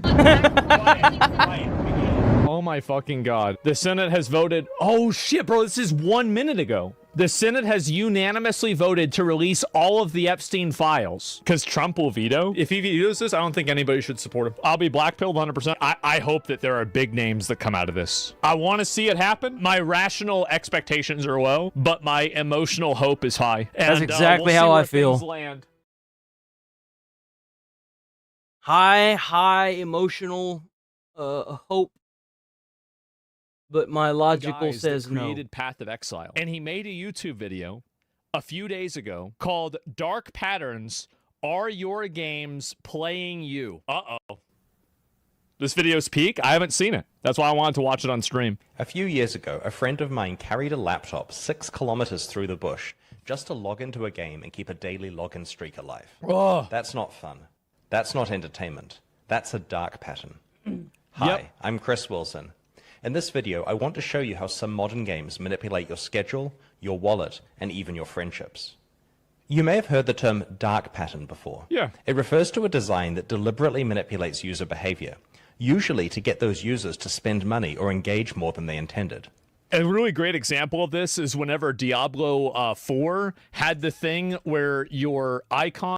Discussed form of dark patterns, and that's their use in the games that we play and make. Mm-hmm. Given how much money is made by the games industry, it's no surprise that some developers are applying psychological principles to the reward systems of their games. And by some developers, he means all developers. Basically...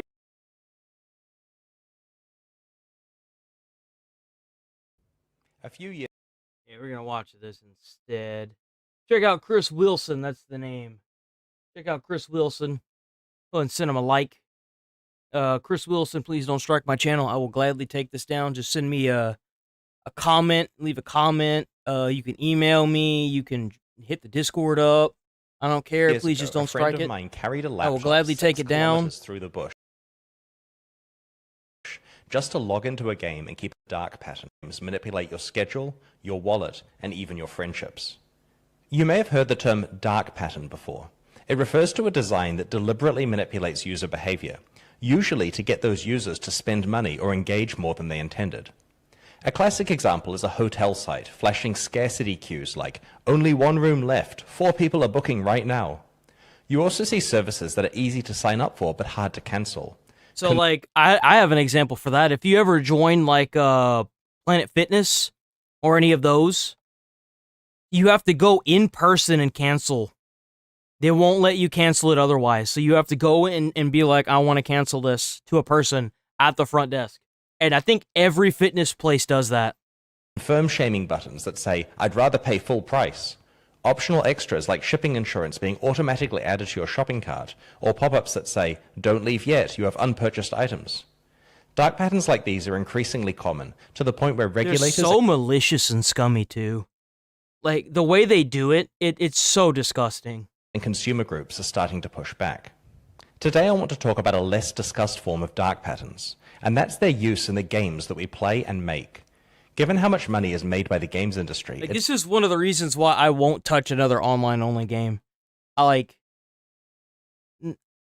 They play a lot like mobile games do. Like, if you ever played a mobile game that has in-app transactions, you'll play through, like, the first 20 levels just enough to get you hooked. And then after that, it becomes so difficult that it's not even playable. It's not even beatable. It's no surprise that some developers are applying... A lot of games do that now. A lot of, like, console games. Psychological principles to the reward systems of their games to manipulate players into engaging more. In this video, I'm not talking about gameplay systems that are intentionally addictive or immersive. That's part of the entertainment you signed up for. I'm talking about the meta systems, monetization tricks, retention loops, psychological hooks, and UI traps that manipulate you outside of the actual gameplay. Another way to look at this is, if a developer focuses on making a game as compelling as it possibly can be, and it ends up really fun, interesting, and makes players want to play it again and again, then that developer won't need to rely on manipulative psychological tricks to artificially improve their metrics. Okay, enough preamble. Let's get into some dark patterns. So, like with non-game products, user interface dark patterns are common. For example, some mobile games ask you to rate them out of 5 stars. If you pick 5, you're sent straight to the App Store to leave a review. Anything less sends you to a developer feedback form instead. Anytime I get a review page on an app that I'm using, I automatically try to opt out of it. That's the thing, because, like, if, now, you could rate it 5 stars, but it automatically opens up the App Store, but then you can just close the App Store. And then the issue is that if you decide to go with a 1-star rating, you get, like, a developer review, and you can't close out of that as easily. You have to end up closing the entire app. This quietly biases actual reviews towards higher ratings by making lower scoring reviews harder to leave. Another example of a user interface dark pattern is a game that allows you to spend real money to level up gems that can be socketed into your gear. A good example of that is not just Diablo, but the recent Assassin's Creed Shadows, where you could buy the materials on the store page for a single-player game, or you can spend like 36 hours trying to get the materials yourself. That's a really good example of that. Players might find that once they have completely maxed out a gem at great expense, more sockets appear, requiring them to spend more money than they initially intended to completely max out their character. This moving of the goalposts could potentially manipulate players into thinking they were going to complete their character for one price when it actually costs a lot more. They may not have committed to spending as much if they knew that from the start. Mm-hmm. Dark patterns in games... That's the issue with it, is like, think about because I've seen some of the numbers that it costs to max out a Diablo character. It's above like 100K to get gems to socket into some of the gear that you get. Like, it's a stupid amount of money. But you've already spent 100K, and then 2 more sockets appear, and then you're like, well, I've already spent this much money. Why don't I just go the entire way? And then you end up spending like 150K total. That's what he's referring far to. Beyond just deceptive user interfaces, though. They're typically categorized as temporal, social, psychological, and monetary dark patterns. I've put some links to some of my references that have comprehensive lists in the video description, but I'll go through a few of the major ones with you right now. Before we get started, I should note that pretty much any mechanism that tries to manipulate a change in user behavior is considered a dark pattern in games, but the severity varies a lot. Some of them are much more mild than others, and we'll all have different opinions about which of them are harmless and which are going too far. I'll weigh in with my personal feelings about this later in the video. Many live service games have daily login rewards. In behavioral psychology, when an action is followed by a reward, your brain learns to repeat it. Every day that you log in and receive this reward, you'll get a hit of dopamine, building a habit over time. Players who are conditioned to logging in every day do it not because they're excited to play, but because it feels like brushing their teeth, just something they have to do. Mm-hmm. Some games have login streaks. This is where the rewards escalate for each sequential day you log in. When you break the streak, your rewards reset back down to the minimum level. Now, humans have a strong sense of loss aversion, where losses feel roughly twice as bad as gains feel good, and hence players will go significantly out of their way to avoid breaking these streaks. As I mentioned before, I have a friend... And the reason for that is, like, for example, Destiny. Right now, if you were to get in and play Destiny, you just wouldn't have a good time. You just wouldn't. Because there's just... The way a lot of it works is a lot of the events are based on like weeks or months at a time, right? And you missed all that content. So what's the point of jumping into it now if you're never really going to see all of that content? And you're going to be jealous constantly of other people who have done that content because they've stuck around.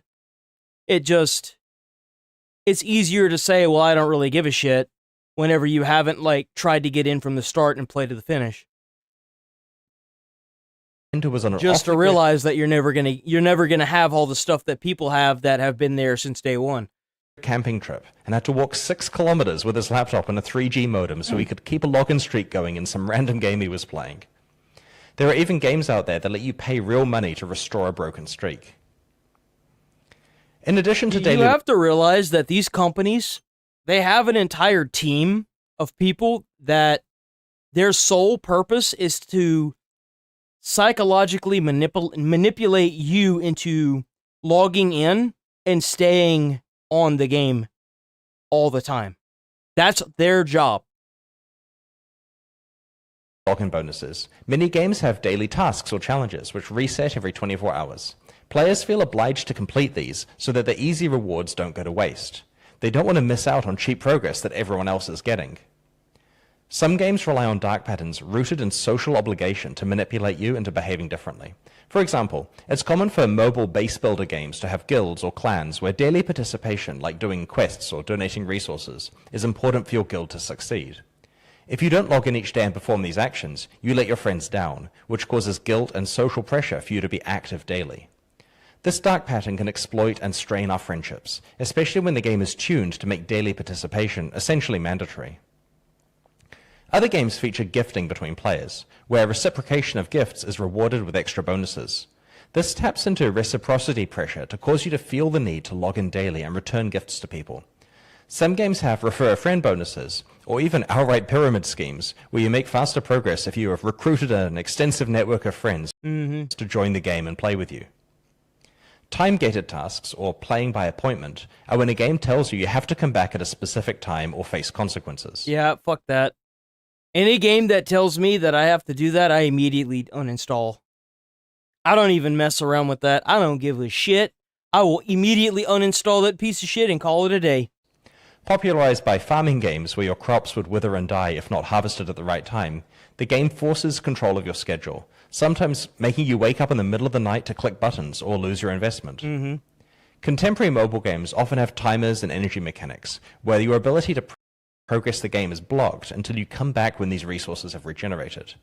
While this is less harsh than your crops being completely lost, you'll feel pressure to come back at exactly the right time to maximize your rate of progress. When you're not the one deciding when you play the game, but instead having the game decide for you, it's worth questioning your entire relationship with that game. Exactly. Some no, dude, like, whatever I got onto, like, my first mobile game, it was some kind of stupid little bubble game, right? And then it got so hard after the first few times that I played it, and I was like, no, I'm good. I'm just going to uninstall this. I'm not spending any money on this. I'm not going to pay for anything. It said it was free to download. I downloaded it, and it's garbage. So, and then I was like, no, I'm not doing mobile games again, period. And I didn't. Service games create artificial scarcity for their store items. As entirely digital purchases, there's no physical requirement to limit the number of people who can purchase something, but doing so often causes it to sell much faster due to players fearing they're going to miss out. This pattern is similar to the one employed in gacha games, where they often have certain characters available for purchase only occasionally, causing a frenzy of activity when they are. Not only does this cause more sales, but it conditions players to check in with the game daily to see if the character they want is available for sale. There are a variety of dark patterns related to premium currency in games. Developers can design their premium currency packs to be slightly too small to buy the most desirable items, requiring players He's talking about in-game currency. to purchase COD is more a big one with that. premium currency at once than they plan to. Developers can pick arbitrary exchange rates for their premium currency, so that players can't really understand the true cost of the item they're buying. Cheap items can be placed next to expensive items in the store to make them look like better value. Some games employ special in-game or monetization events that are time-limited or seasonal. The content and rewards are only available for a limited time window. Players do not want to miss out on a unique reward that may never be available Yeah, again. a lot of developers play into this FOMO, fear of missing out. So this limited availability causes fear of missing out, which leads to intense and anxious play during the event window. There's also a phenomenon called the endowed progress effect, which shows that if players are given a head start on a reward track, then they are far more likely to finish the rest of that track so that they don't waste the progress they have so far, even though they didn't even make that progress themselves. It's a bit like the sunk cost fallacy. This is why some Battle Pass schemes start with the first items already completed, or have some really easy ones that are inadvertently completed while playing. This manipulates players into committing to complete a reward track that they may not have chosen to attempt without the free bump of progress at the start. So we've gone through a bunch of different dark patterns, and some of them seem pretty user hostile. You may be wondering, why would developers pollute their live service games with all this crap? Well, there are several answers to that question. Well, number one is that, let's say you were to get a loan, right? But in this instance, it's not a loan, it's shareholders. It's easier to get money from shareholders if you've got a long-term solution to keep gamers coming back. The first is that it works. These techniques are all highly effective. They produce the desired outcomes. They manipulate well-understood psychological principles that our human brains are vulnerable to. The second reason is that players generally tolerate many of these design patterns pretty well. Have a look at the games you play and see what techniques they're using from this video. Ask yourself if these are a big enough deal that you'll quit playing the game entirely over them. Chances are you're still playing the game despite the presence of these manipulative elements. Another important reason is mindshare. There are a lot of live service games out there, and players have a limited amount of free time. If a game doesn't have all of the addictive hooks and manipulative retention mechanisms... It's kind of like when someone else is cheating and you're playing fair, you're going to lose. So, like, if a different game doesn't have all of these manipulative elements in there, who do you think the shareholder's going to go with? You think they're going to try and make $5 with you or $50 with the person that's cheating? we discussed, then its players may find themselves compulsively logging into other games to complete daily tasks and forget to play this one. There are also foreign publishers. When a game releases and is popular in its home regions, publishers from other countries approach the studio and offer to localize and market the game in their region. But in order to take the risk of investing in license fees and marketing costs, the publisher is going to want to make sure the game is as sticky and lucrative as possible. The publisher dares not suggest changes to the actual game itself, as the game is already proven to be good. So the only way they have to juice the retention and monetization is through meta systems, which very easily stray into dark pattern territory. Finally, the entire games as a service industry measures the value of a game as a function of its daily active user count and its retention rates. If you're making a live service game, you're only going to be able to get funding if you have a solid plan to retain your users. Yup, there it That is. plan probably ends up involving some number of these dark patterns, because you have to compete against other games using these techniques. If you have a publisher or investor involved, they're probably going to want to see industry benchmarked retention and return from your game, and that is benchmarked against other games that are packed full of dark patterns. If you refuse to use dark patterns in your games, you're effectively competing with games that do use them, while operating at a disadvantage on the metrics that investors care about. This situation really sucks. Yup. While by definition, a dark pattern is a design that benefits the developer at the player's expense, some of the techniques mentioned in this video aren't entirely evil, and if clearly communicated and balanced fairly, wouldn't qualify as actual dark patterns. For example, it's pretty clear that escalating login streaks are quite manipulative, because players really want to avoid breaking their streak. But flat daily login rewards might be more acceptable to players, because the penalty for not logging in is just missing one day of rewards. If those rewards are I want to see sufficiently billions of years ago. God damn it. I want to see laws against all of this. I do. I think that it's past time. It really is. I don't understand how America is so far behind on its consumer protection laws when it comes to video games. Well, I mean, I can. That's what happens when you've got these fucking fossils running the country. That's exactly what happens when you have fossils running the country that have no idea what a computer is. But remember, guys, we don't want term limits, because that's bad. Apparently, that's bad. Bunch of idiots, man. Seriously, what a bunch of idiots.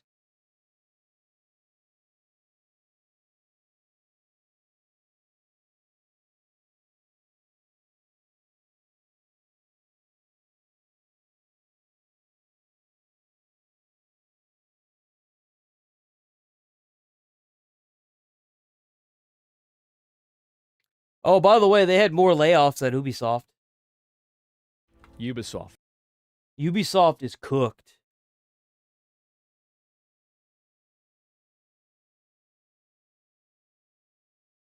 Ubisoft has been having a situation. Ubisoft, a couple of days ago, postponed their earnings call. They said, wait a minute, stop the count. Let's look at their stock right now. Flatlined. Absolutely fucking flatlined. Now, what happens when some... So that means that they pulled their stock.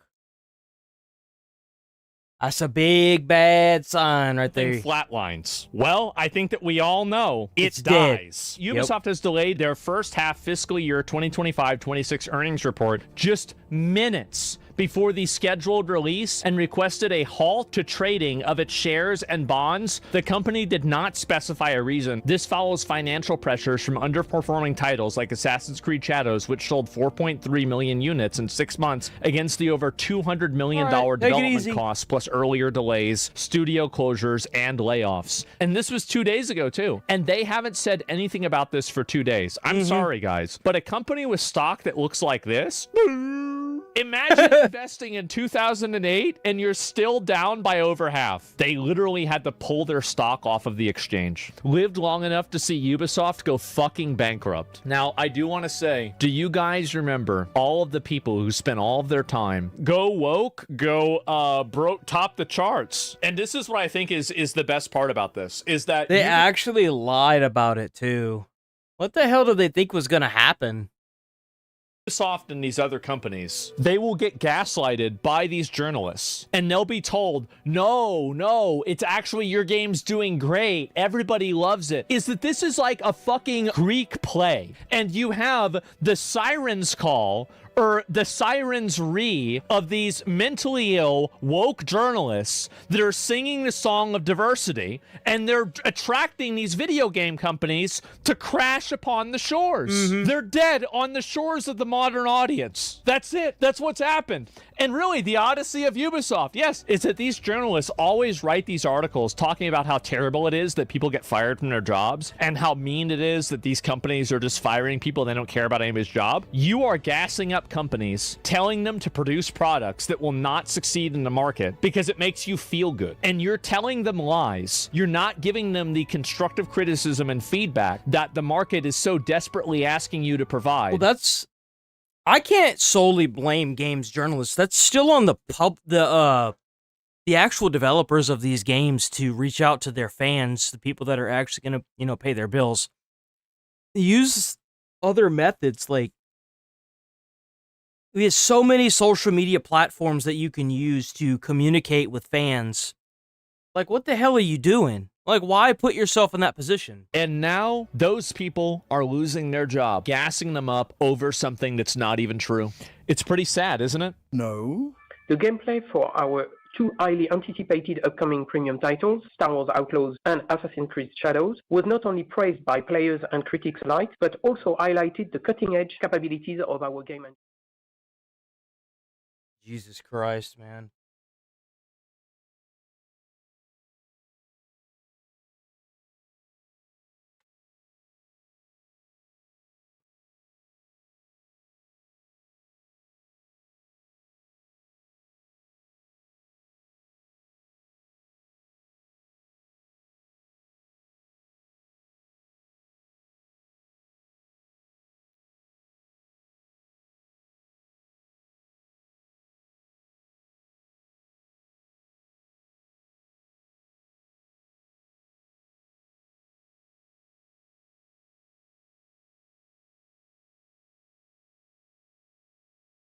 What the fuck?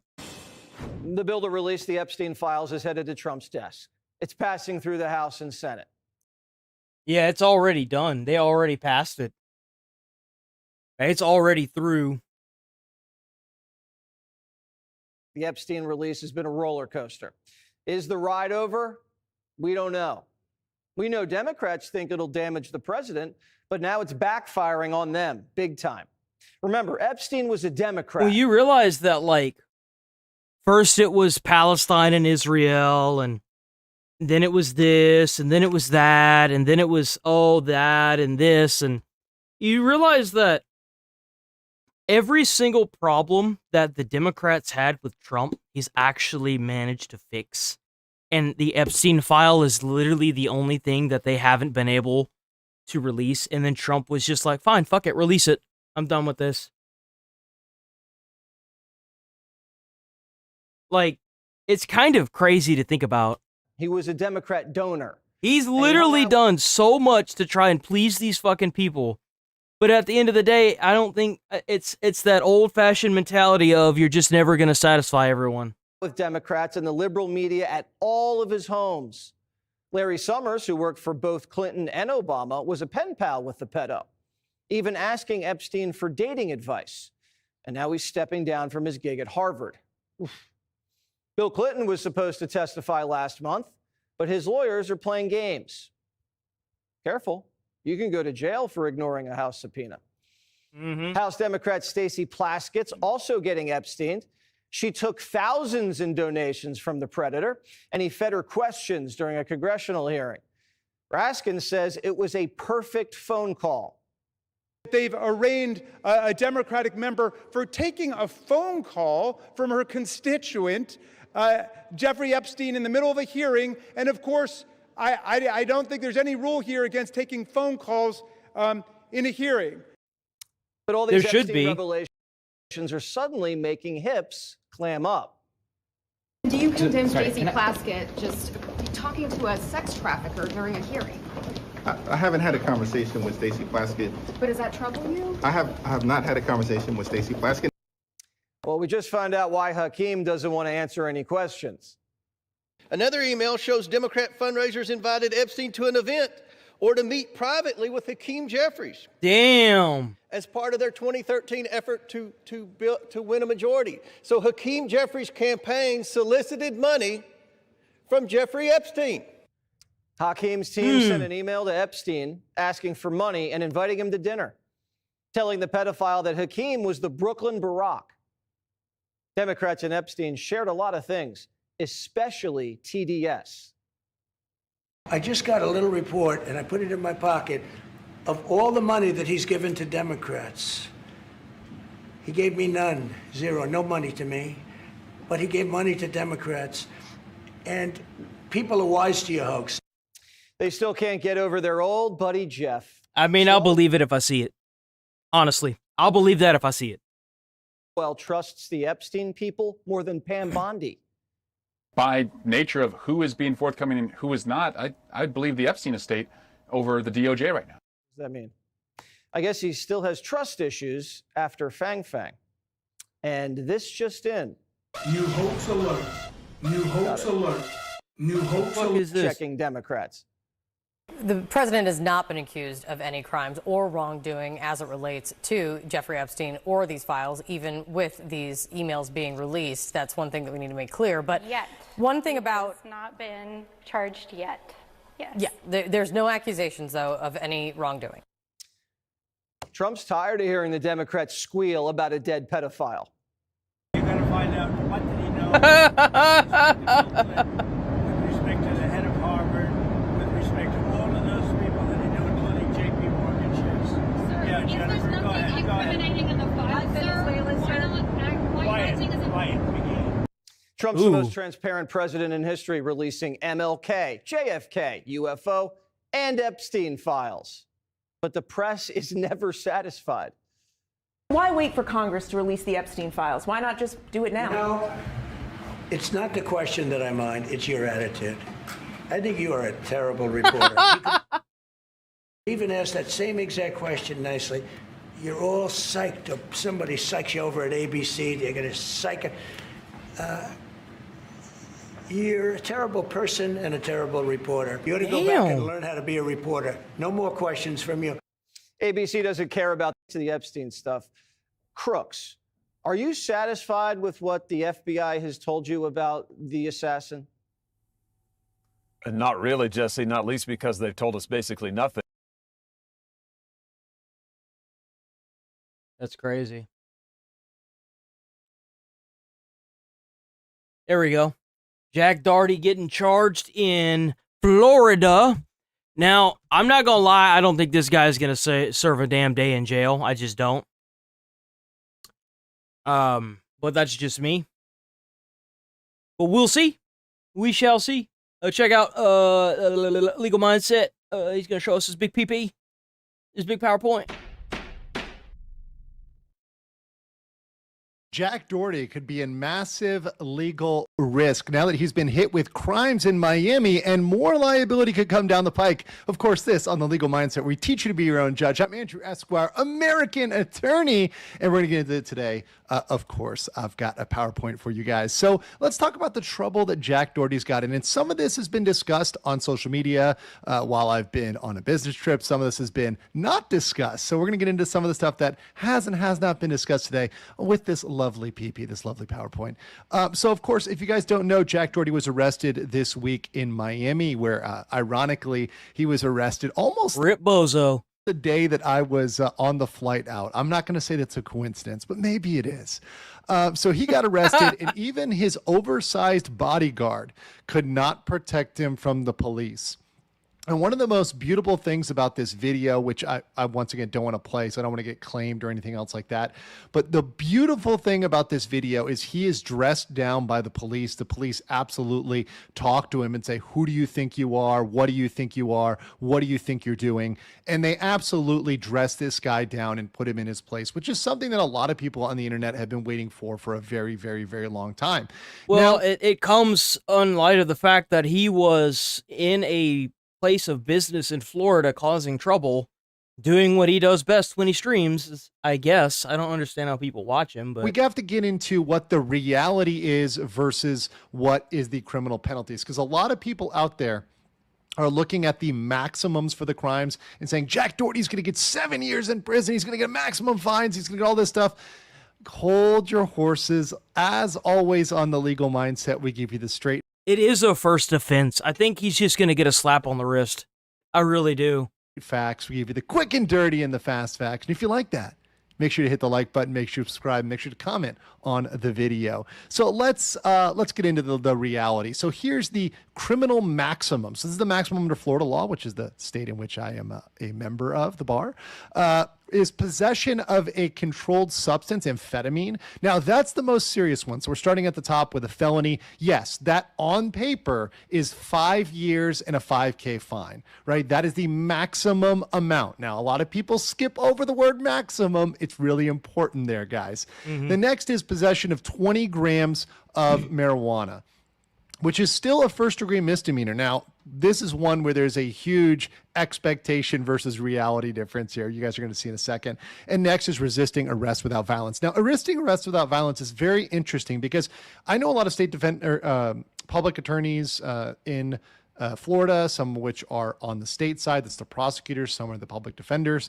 And this is one that people need to understand. If there is any excuse to slap that on there, the state attorneys are going to slap that on there. If they are, I know many of them, and they are going to throw that on there. If you in any way are sassing them, talking back, failure to comply, boom, resisting arrest without violence. Without violence is important because if he had actually hit an officer or pushed an officer or done anything physical with an officer, you would have violence in there. But we don't have that in this case. We simply have a failure to comply, which is much different. It's a first-degree misdemeanor under the statutes in Florida. So what's the criminal reality for these things? Now, this is super important. So possession of the controlled substance, the amphetamine, that's the one that everyone's barking up. All the taglines, or he's going to get a bunch of time for this. It's not going to matter because it's a first offense.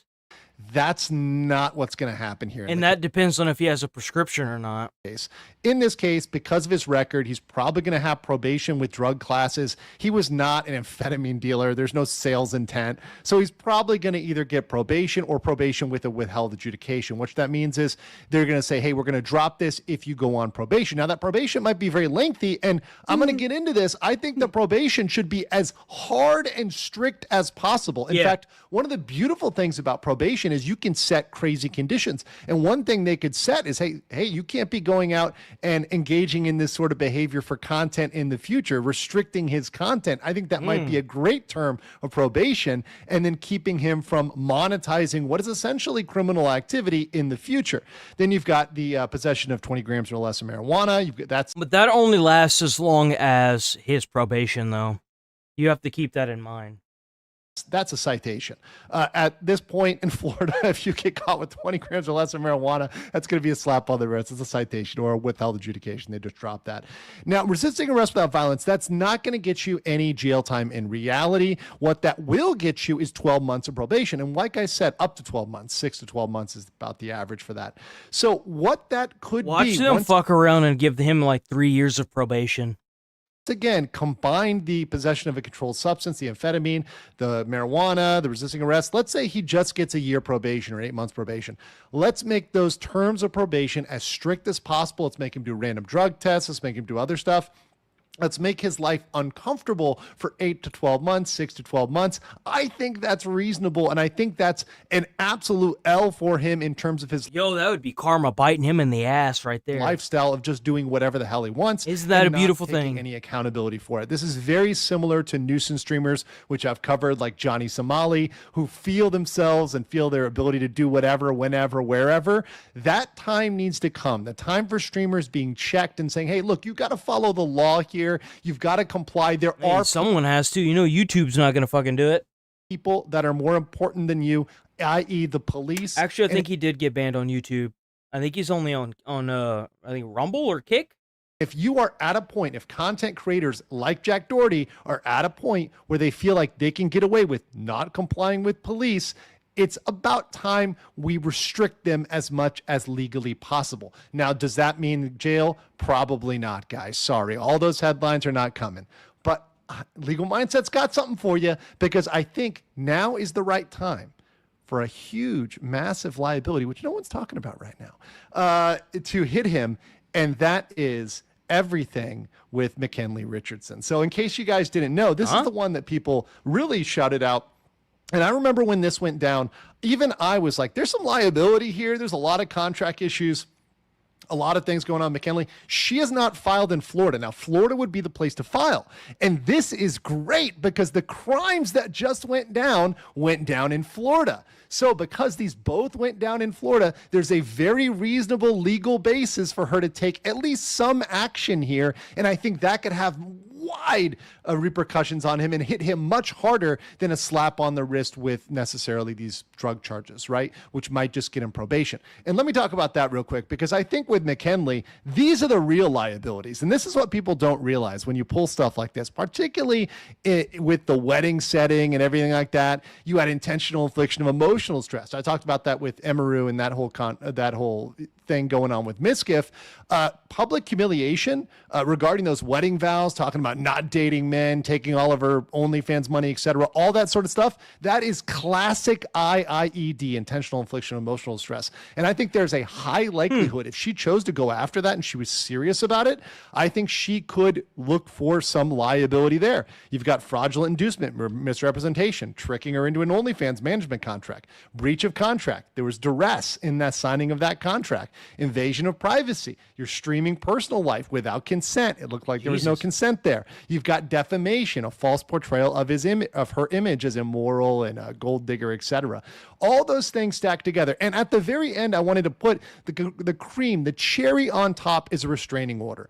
I think the Florida crimes he just committed makes the perfect legal basis for a restraining order. At a very bare minimum, McKinley could hit him with a restraining order as an FU. You know, once again, this is like the scorched earth tactic, right? If she really wants to get back at him, if she's really mad about that, it's simple. It's so easy to get a restraining order right now based on just these activities, just what he had right now. Saying, hey, look, judge, he's unhinged. Look at these things he's doing right now. He doesn't care about anybody. Boom, restraining order. That's going to happen. That would be easy, and that would at least tie him up a little bit. So in conclusion here, guys, what I think the recent crimes, they're not going to be that hard. They're going to be light in punishment. But probation conditions can be strict, and I think they should be strict here. And we should, make sure the judge is properly informed about this guy and make sure they know, hey, prosecutors, this guy is going to go out and engage in this behavior. If if he's able to go out and do this again, he would totally do it. It'd be like Somali all over again. They got to tie this bitch down, fool. They got to confine him to his kennel. Enforcement knows what type of attitude he has. They saw what type of respect he has for law enforcement, which is zero. And because he has no respect for anybody. That's the reason why he acts the way he does. He has no self-respect. So you can't expect somebody like that to respect somebody else. Respect anybody. He only cares about himself.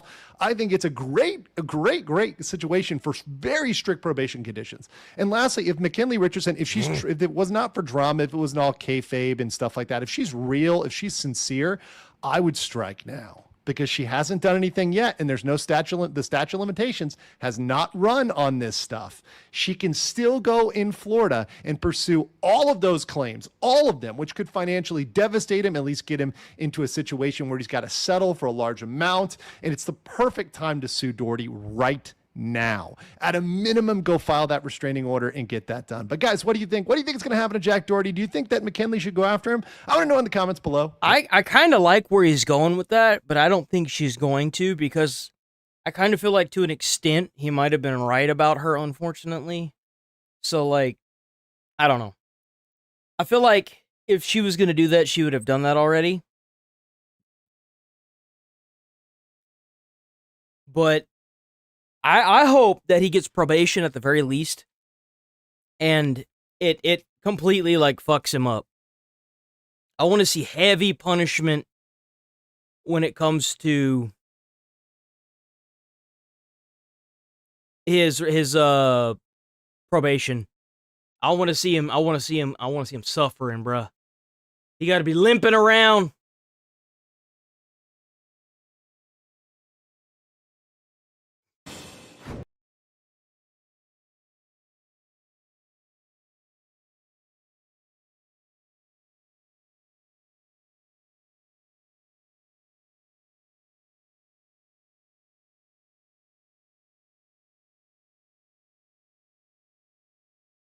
fuck is this? Stay inside. Lock your doors. There's a maniac on the loose.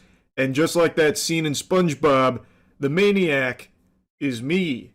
There is someone impersonating me out there right now I just learned about that cooked up a nefarious galaxy brain scheme that would put Gru to shame here. This is despicable. He dug deep into the neurons for this one, I'll tell you what. He created a fake email called moist.pr and has sent presumably hundreds of emails to every video game company, every app, it seems, and maybe just every company in general at this point. You know, sleep in fear because you might be receiving an email from the dastardly Pinhead Larry, moist.pr.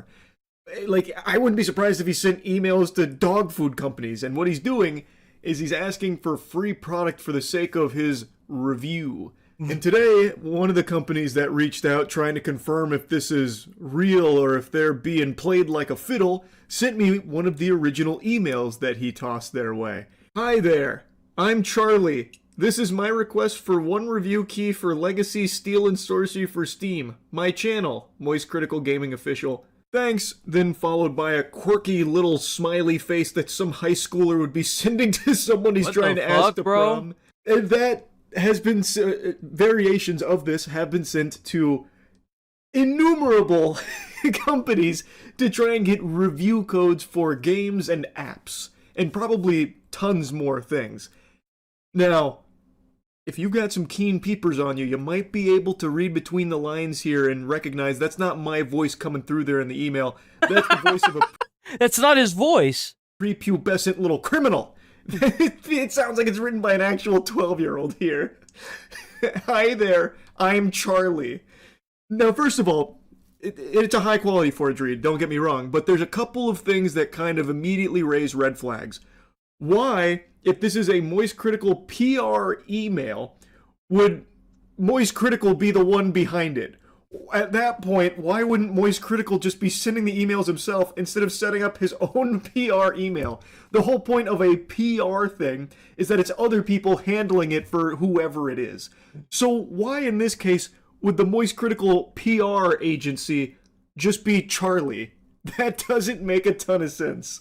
It smells pretty fishy, but apparently it went through proper channels for some companies and they wanted to verify the authenticity of it because they wanted to be sure that it wasn't fraudulent. Well, like, yeah, like any company should look at, like, Charlie here. Like, you should go to his channel and then check the email that he has on file. Yeah. So, like, here, you could view his email. I'm not going to click on it because I don't want to do that, but... And then that's how they got his email. Like, it's not rocket science. Obviously, it's not authentic or anything, but it does make you wonder, a little food for thought, how many companies maybe received this and then just sent over the product for free without, you know, double checking if it was real or not, because maybe this isn't something that's super common. I really don't know. But Matt had received emails like this. Hello, Matt. I work on the marketing team at CGE. We got an email from... It's funny that they're using Moist Critical, because he changed the name of his channel. It's Penguins O now. Critical.pr requesting 3 codes for a review of our Through the Ages app. So this time he was a little more gluttonous. He was looking for 3 codes this time around, I'm guessing for him and his buddies at the lunch tables. Before sending them over, I just wanted to reach out and verify the legitimacy of the request and that it came from Charlie or someone on the team. If so, we would be more than happy to supply the codes for the game. Very, very sweet of them, and very nice of them to double check before sending it out. They're not the only company that did it, but this is just one of the emails I wanted to show an example of. This, it has been a song and dance apparently that's been going on for a little while now. Matt just told me about it today because apparently it's becoming even more common, so I'm guessing that he's found... I kind of wonder how often this happens, you know? I wonder how many people have tried this over the years and then, you know, these developers kind of learn their lessons from it. Or if this is just something new that's cropping out. Some kind of success and is continuing to do it even more aggressively now, which is pretty interesting to think about and something that I didn't even consider as a possibility. Just playing a game of pretend where you LARP as a YouTuber or something and just try and get some free shit out of it. Because most of these things happen between agencies. Like, the developers themselves aren't usually the ones distributing free codes to, online content creators. It's usually whatever agency is managing that. And then usually someone representing a content creator, like a streamer or something, an agency, would be the one to reach out on their behalf for a review code for them to play the game or whatever. And judging by the amount of emails Matt's received from companies concerned and questioning, is this valid? Like, is this a real thing that we just received? It does appear that there is just, this exploitation that is possible here. Obviously not the biggest deal in the world. At the end of the day, maybe this guy gets a couple of free games out of it. Well, I actually don't know. Maybe he got a ton of free shit out of it. I have no clue. I just found it to be... He could have done anything with that. He could have done computers. He could have done computer chairs, desks. Especially if you try to do that on, TikTok. If you do that on TikTok, you could get a lot of free shit. You can get a ton of free shit. Very wild that this has been going on, I guess, for quite some time. So yeah, just as a general rule of thumb, if you ever receive an email from the Moist Critical PR agency here, you can just wipe your ass with it immediately. It's not me. If you ever receive something fishing for some free review codes claiming to be from the old House of Charles, that's not me. I don't get review codes and I don't ask for review codes. Even on the very rare occasions where I do a sponsored stream, like for Dying Light the Beast, for example, they do give free copies of the game. I don't even use the free copies. I still just buy the product itself. Because even though that stream is sponsored... I kind of feel that though, that's kind of how I feel about it. I don't like the feeling of getting a free copy of a game and then shitting on it. I would rather just buy the game. Personally, even if I couldn't afford the game, I'd rather just buy it. I still want to play the game as an actual buyer of the product, so that way when I have an opinion on it, it is still as someone who literally spent their money on it. As opposed to it being potentially a skewed perspective on the product because it was something that was given to them for free or something. But that's just a personal choice. The point I'm making here is, if you receive an email from someone claiming to be me asking for some free shit, it's probably not me. You could be... That sucks. That sucks that someone's actually going around and doing that. That actually sucks.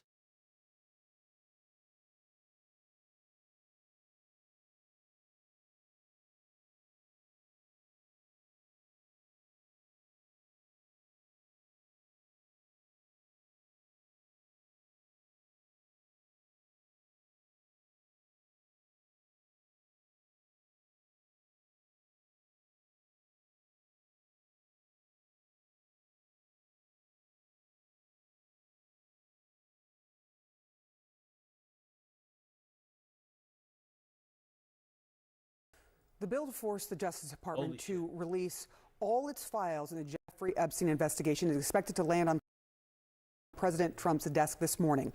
He said he will sign it. He hasn't said exactly when. What we do know... We could be witnessing the release of the Epstein files today, boys. ...is that this is a stunning reversal for the party and the president who had tried to block the release for months. Maybe the only thing that he was trying to hide was the sucking Bill Clinton's dick. And now that that's out, he's just like, you know what? Fuck you too. Maybe that was the one thing he was trying to hide. Survivors of Epstein's abuse who have fought for years for justice, this is an enormous victory. Still, there is skepticism about what happens after the president puts pen to paper to make the files public. With me now is attorney James Marsh. He is representing... If he decides to veto that, the scrutiny he's going to be getting will be unheard of. Jeffrey Epstein. You represent many clients, including Maria Farmer, who was the very first person to have reported to the FBI that she suffered abuse by Epstein and Ghislaine Maxwell back in 1996. I'm just curious how she is responding, seeing what is happening with Congress and the promise by the president to sign this. Yeah, thank you for that question. It's really sort of miraculous what's happened to her in the last few days. She's had a great deal of health problems. She's been suffering physically from this for a long time. And she got a report just a few days ago that many of her test results are positive for the first time in many, many years. So this is a real manifestation not only of the toll that it takes on victims and survivors, but how, you know, the move towards justice and accountability can really make, in this case, a physical difference on her health. So she's very, very happy for what happened yesterday, with the realization that this is really only the beginning. You said all the files? Well, that's a big definition, all the files. Yes. We're going to get the fucking papers, and it's just going to be nothing but black bars from top to bottom. I do want to talk about what she told our Aaron Burnett. It's going to have like every other like sentence. It's going to have like is, and then it's going to be black barred out, and then it's going to be like as, and then black barred all the way down, and then it's going to be the. First time publicly. And she talked about this encounter that she had after being called to Epstein's offices in New York when Donald Trump, she says, showed up. Here's what she said. Trump's standing here, I'm here. Oh, that's right. I remember this. And he goes, oh, no. He was laughing at me. And he goes, she's not here for you. Follow me, right? And he escorts him in to this other room. But he made a joke to Epstein. Oh, I hope what she said is the truth, because if it comes out that she was lying, Trump is going to sue her for defamation. He's sued every single media group to date that has gotten him on defamation. Now, the White House is denying all of this, saying Trump was never in Epstein's offices. He's calling the Epstein files a Democratic hoax, and he's now pushing the DOJ to investigate Democrats only and their involvement with Epstein. The thing is that the Democrats had their chance to release these files. They sat on these fucking files for 4 years. And not once did they attempt or even talk about releasing these files. But now that Trump is president, they're all of a sudden, release the files, release the files, release the files, release the files, release the files. It's because it's the only thing they have to grasp on. Like, and I do. I want to see these files come out, and I want to see people go to jail. Will that happen? Probably not. Together, including their denial. Even if it has condemning stuff for some of the sitting senators and stuff. Are your clients and you confident that you're going to see all the files? The DOJ is not going to cherry pick any of this and release them all? No, we're not confident. I mean, that's the easy answer. Our clients are not stupid. The American people are not naive. They know that it's taken decades, in many cases, to get to this point. And a curious aside about the president, he was a Democrat at the time, if you recall, before he became a Republican. So whether or not this is a Democratic hoax, a Republican hoax, you can change your party, you can change your tune, but you can't really change what's in the files.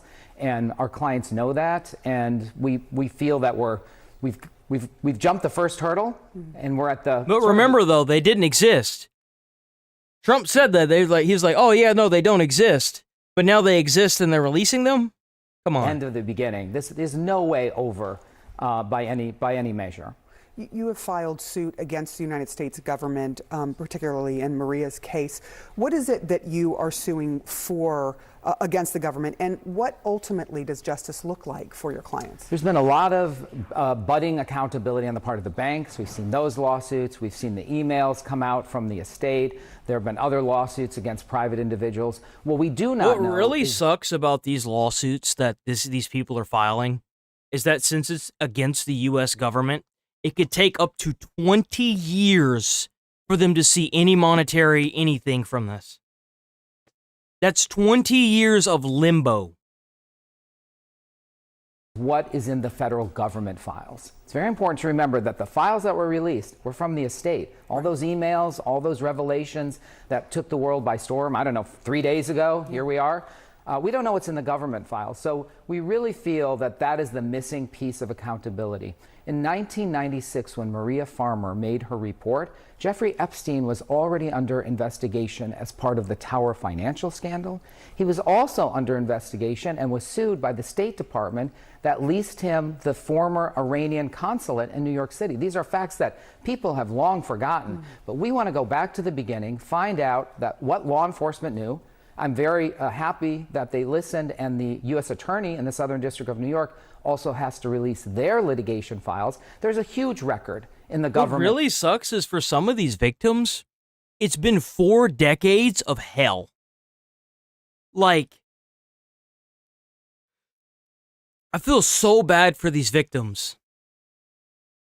Just to see people that did things to them still in political power with money.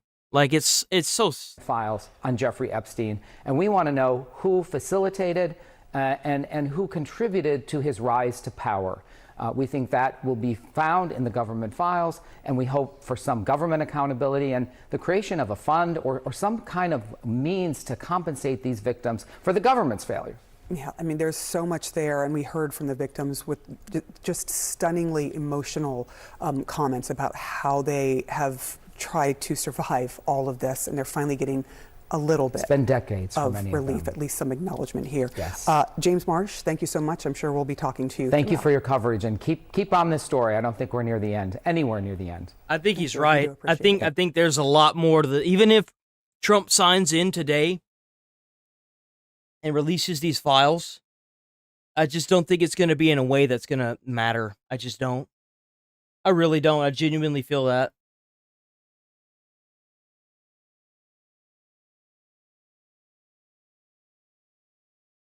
The bill forced the Justice Department to release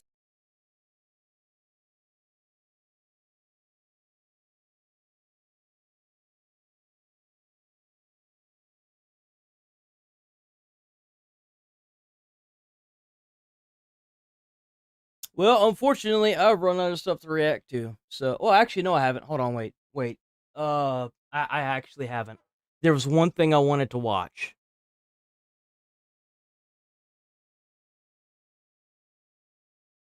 Where's it at?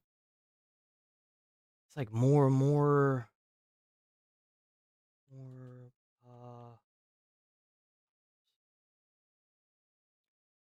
You remember that bee that I told you about? It was called like the devil, it's like the devil bee or something, or demon bee or something like that. That they had just found in Australia. Australia just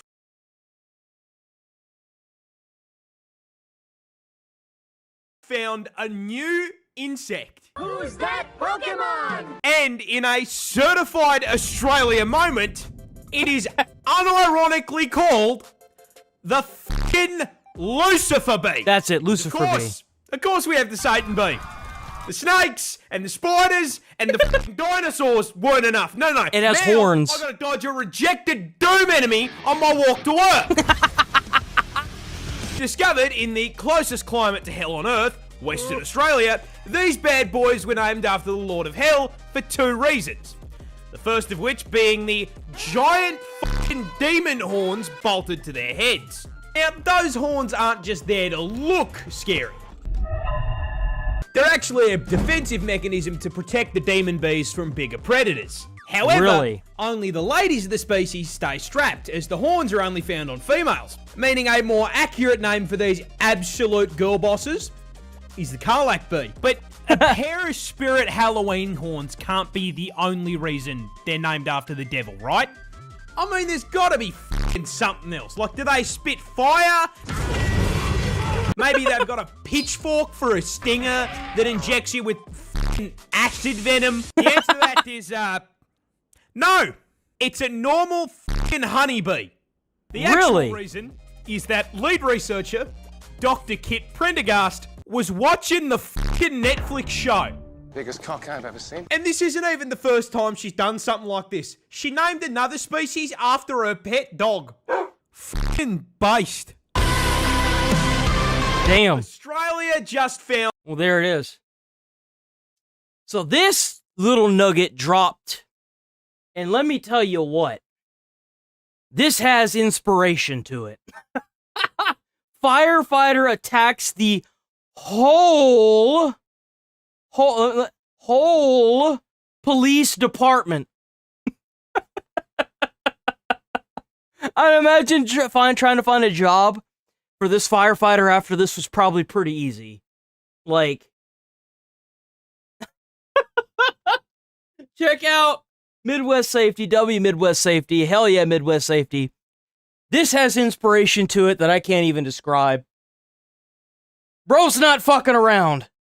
Local firefighter is about ready to take on the whole police department. Because you know they were coming? I told him, I was like, all right. I was trying to get him an Uber. Like I was trying to. Oh, he's drunk. Oh no. I was with them. Yeah. All right. They just want to point them out to us? Yeah.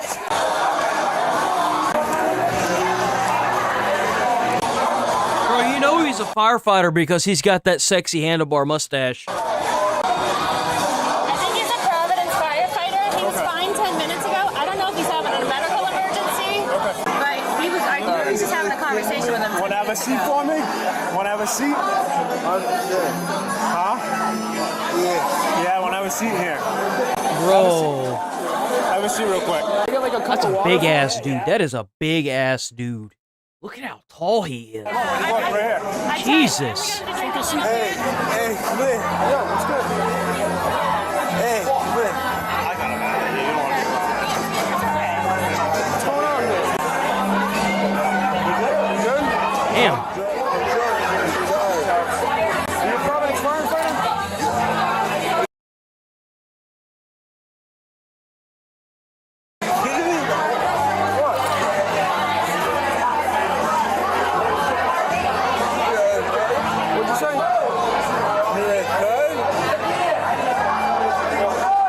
You know what's kind of sad? I just had this like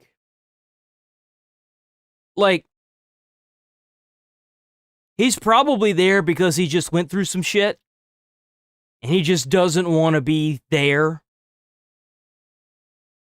If that makes any sense. Like just looking at this man, I just like my stomach just dropped and I was like, he probably just saw something really fucked up. Been drinking?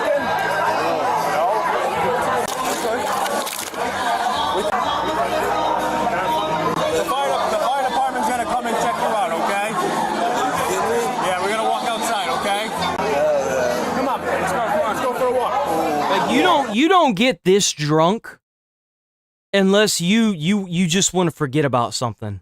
Like this guy is gone drunk.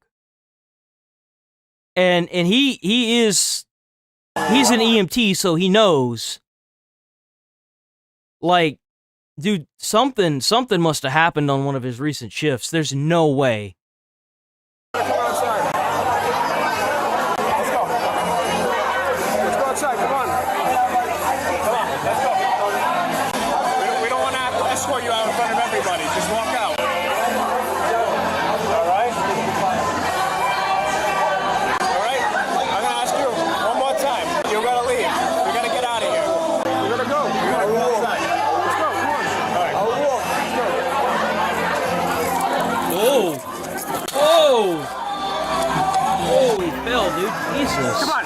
Act like a fucking man and sit up. I don't think he can. I think he's that drunk that he can't walk. I seriously think he's that fucking out of it. Like, you know, like those old movies that you would watch where people would get so drunk they'd have to be dragged out into the pig pen? I think that's genuinely how drunk this man is. I think he's that drunk. Come on,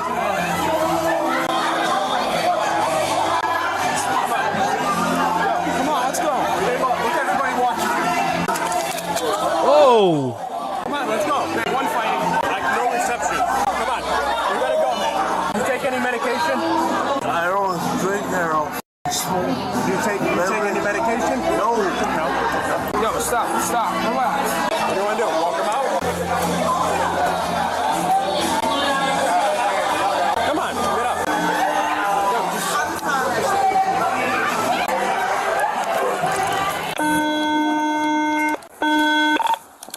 20. Can you start another car, please? Like, this man is gonzo, bro. Can we try that? Oh shit, it's Chase! Oh, you got some goodies for us? Ooh. We're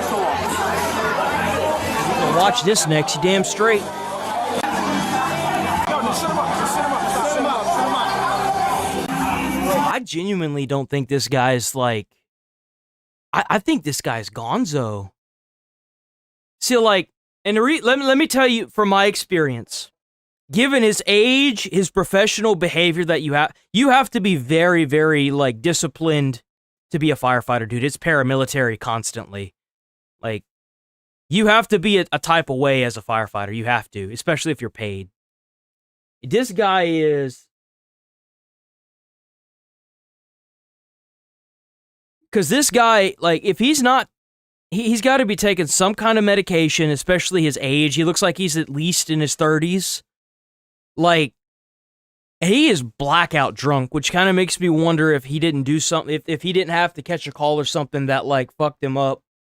It happens a lot. It happens a lot more than you think. Like, bro, I've heard some horror stories. Like, whenever I got hired at the fire station that I worked at, the last training day that we had before we took on and became full members of the department doing our shifts, there was a call that, like, a cement truck had hopped over a guardrail of an overpass and, like,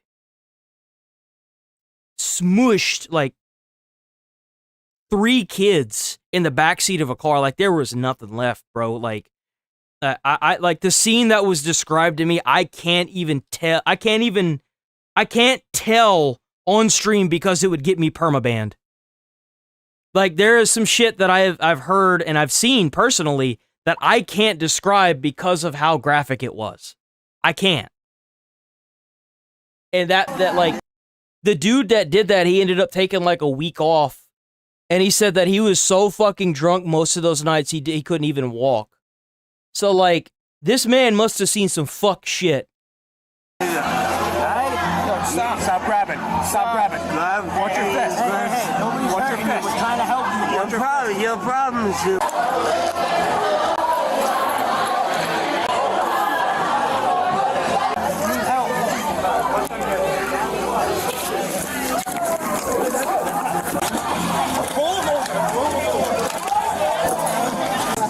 I gotta cuff him. That's crazy. Stop resisting. Cuff him. I got him. Give me the other arm. What's wrong with you? It doesn't make it any better. That's a big ass dude. That's a big dude. What's wrong with you? Move those cuffs. Yeah, they're gonna have to use 2 cuffs just to cuff him. That's a big ass dude, man. He's kicking.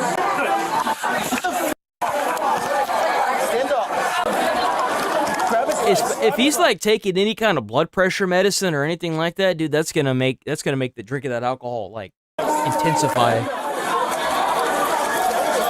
Ready?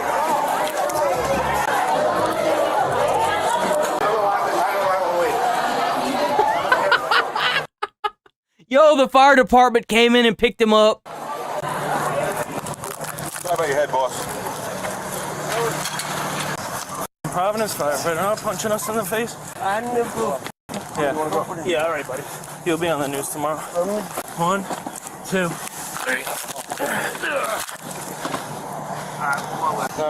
That's gonna hurt when that's on the news. Punching a cop, right? I didn't push a cop. No, you didn't. Probably like 3 of us. Are you kidding me? No, very much not. This firefighter was charged with simple assault or battery, resisting and disorderly conduct. He is innocent unless proven guilty in a court of law. That's it? There's no other information about this? Instead of causing chaos in a bar, this next Damn, bro. That was it? Well, you know they just gave him a slap on the wrist. There's no way. I wanted to know more about that. Damn, I was invested, damn it. Suspect runs in the middle of the road at passing cars while spraying shaving cream at them. You're bleeding. Bro's trying to give the cars a shave. Your hand's bleeding. You're an idiot. Do you need medical attention? Nope. Okay. What happened? It looks like I bled about a fucking eighth of a teaspoon. Yeah. I just want to make sure. Of beet fucking juice, huh? Your hair looks nice. Thanks. Your hair looks nice. Wait, other hand. That one's bloody. There we go. I love you, bro. So Nathaniel, hey, real quick. The reason I'm out here is quitting. What are you doing? I'm trying to see my watch. All right, I'll show you later. But listen to what I'm telling you. The reason I'm out here is because people are saying you're running in traffic. No, I'm good. Thank you, though. People are saying you're running in traffic. I'm not running in traffic. And you're spraying, people are lying. And you're spraying shaving cream. He's got shaving cream on his face. Bro, look like you've been taking cum shots, dude. You got shaving cream on your face. You should No, officer, that wasn't me. No, it's fucking got shaving cream all over his fucking face. charge people that are fucking lying to you, not me. Okay. Dude. Okay. Damn. Okay. Bro, he went from like trying to give him a fist bump to like, I'm gonna beat your ass. I'm calling about you. So that's why. Oh, you're. Why do all these people have like the same jacket? Is it me or does like everyone have like the same jacket when it comes to these people that are like outdoors doing dumb shit? Number in false reports against me. Listen. You're I didn't make those calls. You should work for the prosecutor's office. Bro's got to lean on the sign just so that way he doesn't fall over. Let's do it. Let's do this. Let's I'm going to jail. Come on. Yeah. Okay. Come on. Okay. Let's do this. Damn, bro. Says so. Yeah. Your number in false report. Yeah. And that's what I'm getting arrested. Okay. No. Let's not. Hey, real quick. Hey, listen to me. I see the shaving cream in the road there. I want to go to Walmart and get some groceries. Okay. Stand by for a second. Noki doke. He said noki doke. He's got a big old wrist. Standing on my. So we're gonna wait for You're standing Matt on to my. grab that. Oh, I apologize, Mr. Bro, look at all the fucking shaving cream in the roadway. That's yours now. Okay, I'll hang on to it. I appreciate it. Going. Very generous of you. Hey, don't run in the road. What are you doing? What the hell was that? What kind of half-assed attempt was that? Is that a Prius? Is that what the Prius looks like now? Come on, dude. You want to get hit by a car? Thanks. Dude, you and you. 3-leg race. We do all right, I guess. Without any, you do what? What you say? We do all right, maybe. Bro, what the fuck? There we go. When So, did the Mr. Prius McDaniel- start looking like a sports car? Holy shit. Hold on. Wait a minute. Something ain't right. Hold on.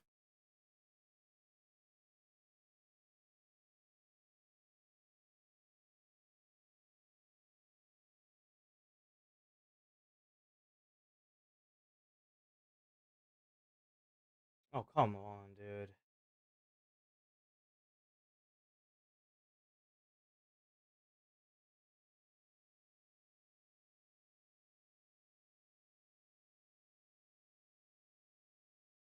Give me a second.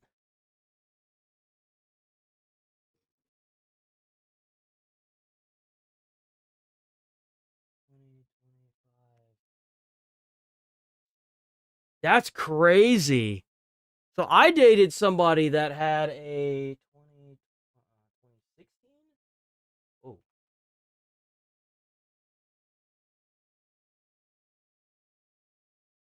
No. What's this? It was,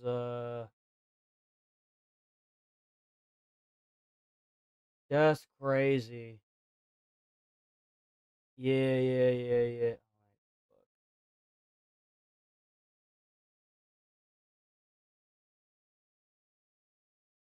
Okay. Yeah. So here we go. So I dated somebody that had a 2016 Prius, right?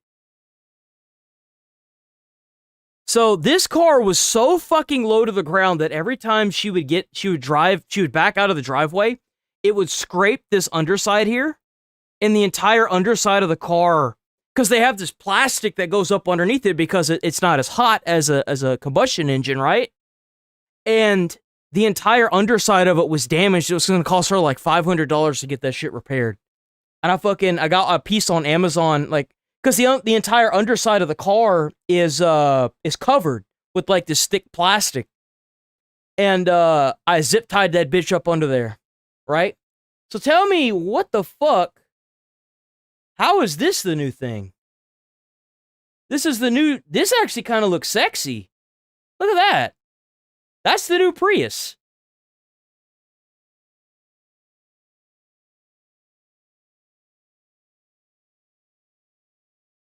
That look kind of sick. I ain't gonna lie, that looks nice.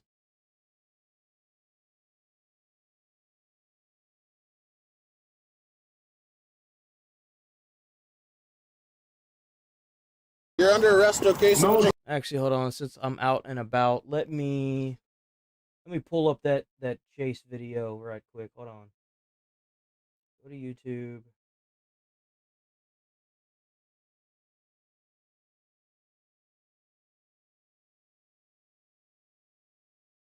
I just have to remember to edit this section out later. Okay, go to that. History. Oh, it's right here. There we go. On your back. Because I compromise his opinion and your opinion. He arrested me one fucking other time with a couple of fucking 8-year-olds. You ever heard of a fucking 8-year-old with a badge like that? Well, 8-year-old with a badge. Okay, let's walk you to my car, okay? You. Why are you talking to me like that? You compromised yourself and that motherfucker. Face my car for me, okay? Face the car. Face you. Why are you doing that? Why are you You better stop. You better stop, dude. I'm not stopping. All right, Nathina, we're gonna roll you back on your belly, okay? You are with nothing to do. Okay. Why don't I just go to Walmart and get some groceries, which is what I was doing. All right, Nathaniel, we're gonna try to sit you out, buddy. Okay. Who's Nathaniel? You. Nate, what do you go by? I don't know. You ready? Nope. 1, 2. Who's Nathaniel? I don't know. Can you lift up 400 pounds? You We're gonna see. What the fuck? out. Who's we? Let's me not help you out. You want me to help you arrest me? Yeah. Huh? Okay, let's. Yeah. All right, let's go. What a fucking bro! This guy is a goober. That's like the best way I could describe this human being. He's a goober. Like he's just fucking dumb. Holy smokes! You can't do it. You can't do it. Why not? Because you're like 400 pounds. You're morbidly obese. I'll just leave it. Bro just says he's like, because you're morbidly obese. 1, 2, 3. Wait till I get more. I mean, completely, just absolutely erratic. He's very friendly, and then he's very not friendly. But all right, we'll just give this a go. I'm looking at your face. Your legs work. Okay. Hi. Take a seat. Oh, all right. Bye, motherfucker. Sweet. Bye. Woo. Sweet. Oh boy. Bye. The arresting officer now gets in contact with one of the victims the suspect sprayed shaving cream at. I slowed down to a crawl, and right when I got to him, he went, oh, he got crazy, and he sprayed something at my car, something white, and it turns out it was shaving cream. I cleaned it up, but I didn't know if it was silicone or what he was spraying, right? Sure. And so the bottom line is he did that to everybody, apparently, who went by. Right. And so I pulled over as soon as I could to make the call because, A, I didn't know what that substance was. Mm-hmm. He's going to kill somebody or himself out there. So all of the above, so I made the call. I didn't know if he was going to bash my window in. I didn't know. It was kind of, it was a catch-22. When I stopped and, crept up to him to get past without killing him, he flailed his arms and he opened his mouth real wide and kind of like he was saying, oh, or something. I couldn't hear him, obviously, but it was kind of like he went, oh, and then he sprayed that stuff on my car. Well, thank you so much for your time. I really appreciate it. You're very welcome. Alrighty. Have a good day. All right. You too. What the fuck, bro? This suspect, Nathaniel, was charged with disorderly conduct and obstructing. He is innocent unless proven guilty in a court of law. How many people walking past you every day look fine on the surface, yet carry so much pressure inside that the moment life gets too stressful, they explode in ways that don't even make sense to anyone, not even to themselves. Well, that's the reason why you got these dine and dashers, not the dine and dashers, these ding-dong ditchers getting shot at through the door, man. You don't know what people are going through on a daily basis. It takes one thing to push somebody over the edge. Oh, damn, we got this new video by Ozzy Chase Games 2008. Oh, yeah, buddy.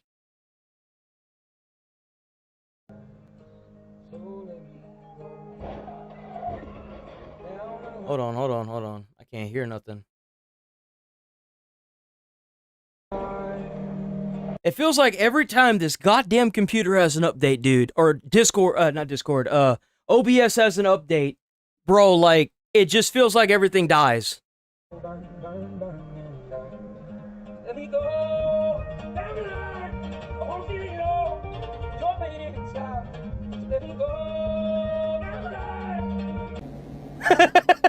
I was getting into a jam right there, boy.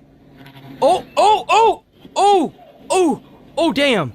Yeah, I could see by his expression something was coming. A trooper leaping out of the where SUV collides with the VSO. Oh!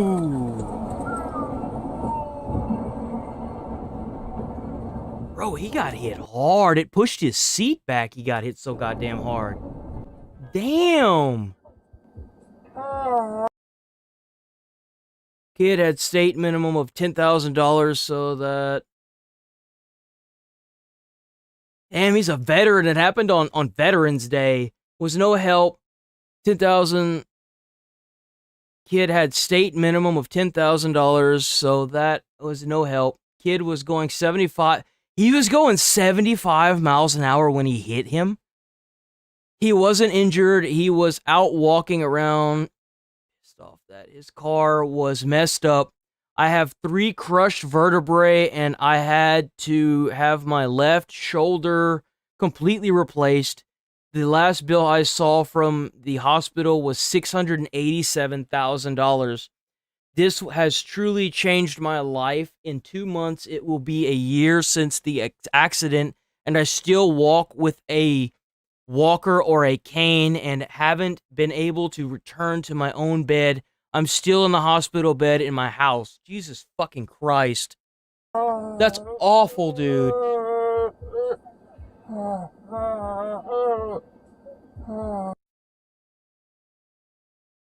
Oh, that's gonna be a bad one. Damn. Oh, it lit on fire. He hit that so hard it lit on fire. You could see the flames underneath the car. You see that? You see that? Watch underneath the car right there.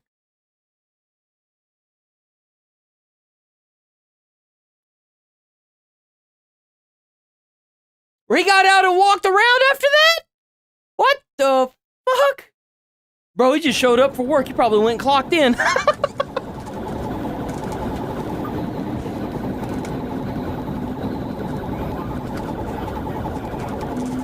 Oh. Oh!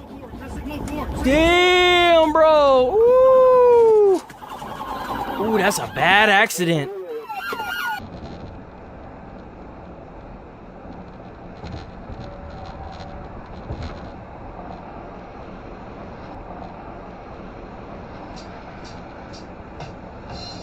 And bang. What the fuck? Bro. Well, that was the truck's fault.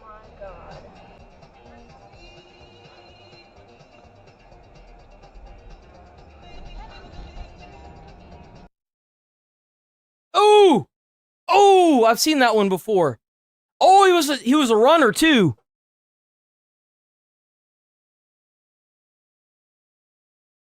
Oh, he's still trying to run. He's still trying to run. Bro.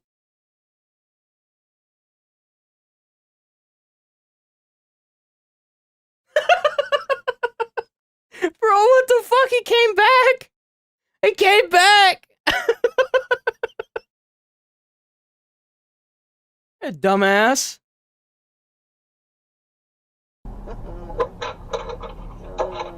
Oh, I see it. I see it. Boom. Oh. Mami, me acaban de chocar.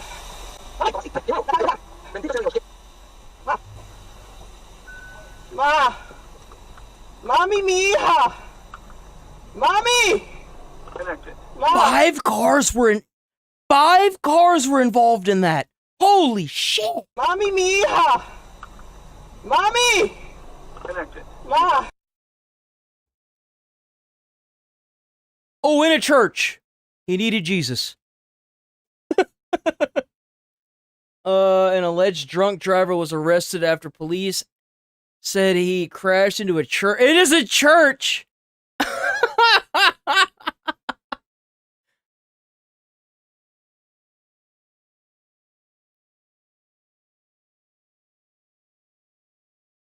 Oh, he's gonna get T-boned. There it is.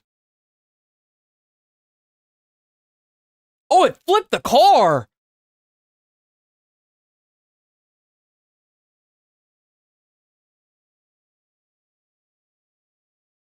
Ran the red light without that dash cam. Two fucking assholes said that that dude ran the red light. But without the dash cam, there would be no case. That's insane.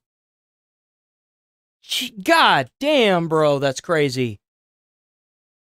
Two people lied on that guy.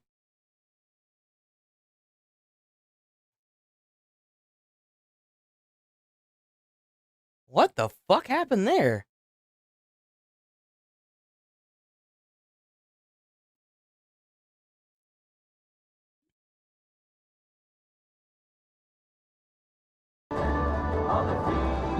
Oh! Damn! Did he run the light? No, it's green. Damn! I'd be so pissed.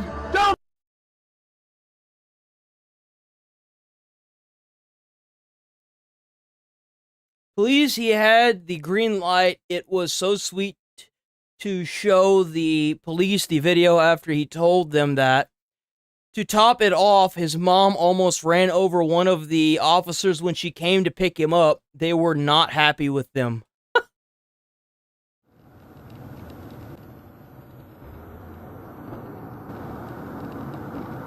Oh!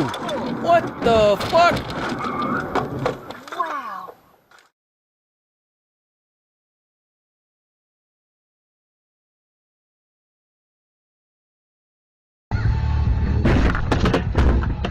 Insurance fraud.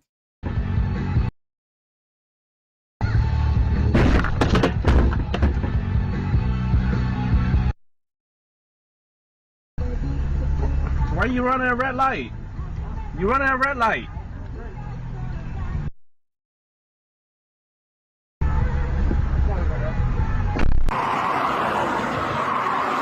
The other tire doesn't look it looks just as bad. Ooh, shit! My leg! Oh, my leg! My leg! I'm gonna call rescue for him.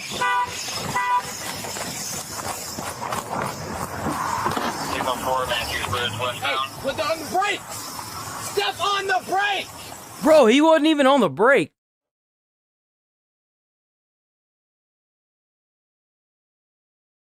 Two men sustained serious injuries and were transported to the hospital.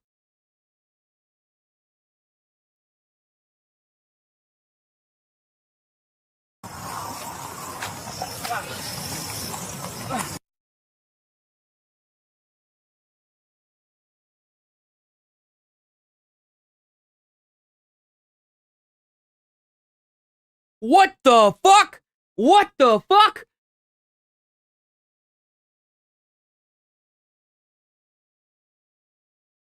Whoa!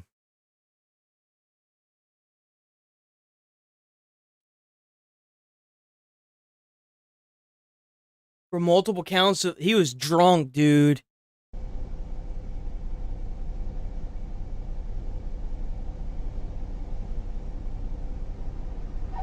Oh! I think he ran the red light. Yep, look at that. Oh, the white van ran the red light.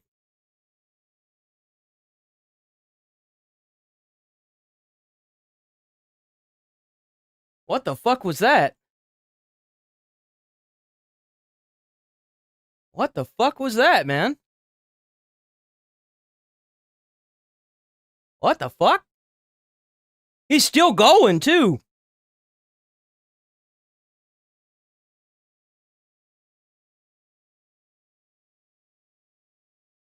They all ran. Oh, bro. That's a lawsuit. If I was in that car, I would sue that fucking city for every goddamn dime it was worth. I would sue the piss out of that city. I'd sue the piss out of the city. I'd sue the piss out of the fucking people that put that piece of shit up there, and I'd be a very wealthy bitch. Boys, I would disappear. That's crazy. Go over there, away from the crane. It's already falling. It could keep falling. Walk over there. Hey. That thing almost fell on me. That did fall on you, bro. Snap that made that thing fall. Okay. Because that thing was already in place.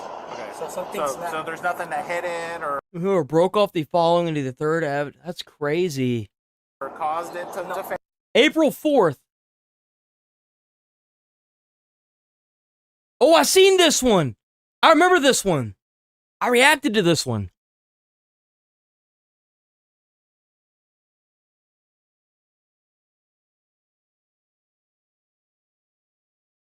A high rate of speed when he failed to... Yep. I'm behind it. 1560 behind it. Southbound 826. Woo!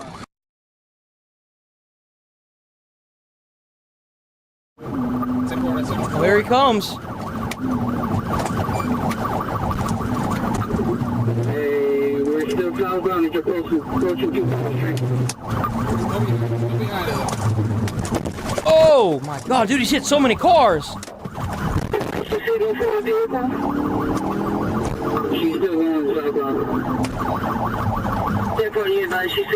Oh, there it was. Multiple signal 4. She's trapped inside the car. Move your fucking truck, guy.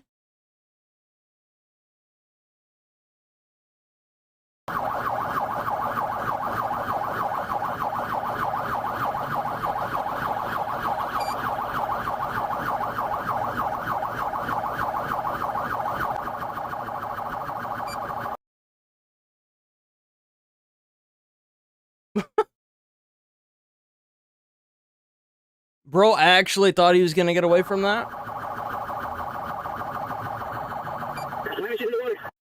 What an idiot.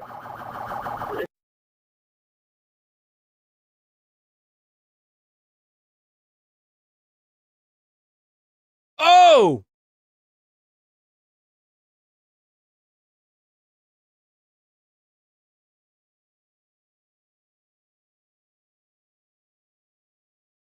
Mustang driver was going way too fast down a hill. Did not notice our truck. Damn. Ooh! Damn! My Subaru ended up being totaled. And I walked out without any scratches or major bruising. How fast he was going.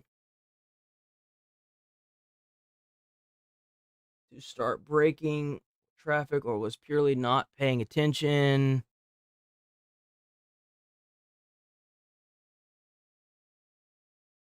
It's kind of sad whenever somebody else totals your fucking vehicle and the insurance doesn't want to pay up to a point where they're willing to give you a hard time. You need a dash cam. That's crazy.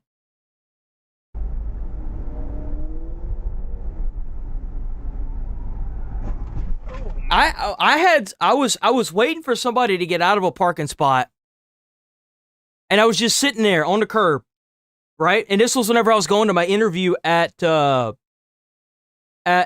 be a rural mail carrier for the United States Postal Service, and some dumb bitch backed into my brand new car. I just got the car. I hadn't even had it for like a month. She backed into it, fucked up my driver's side door. And the insurance was trying to give me a hard time, bro. Like, I was screaming at these motherfuckers. I was like, based on the damage of this car and how she hit me, there's no fucking way. Because she backed straight into me. I honked and everything. And I was like, okay, motherfuckers, you want to go to civil court? Let's go to civil court. And the next time I called them, they said it was all her fault. It's crazy how that works, ain't it?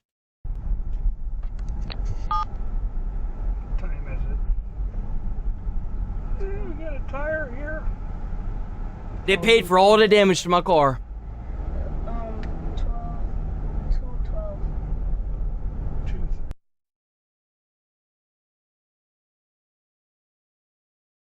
Oh, damn.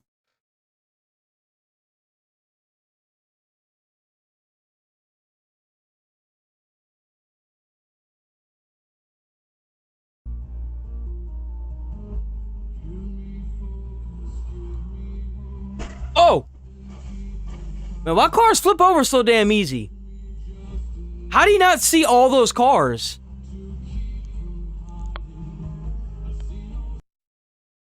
Oh, Jesus, you can't see shit. Oh! Oh, that was a big old 18-wheeler.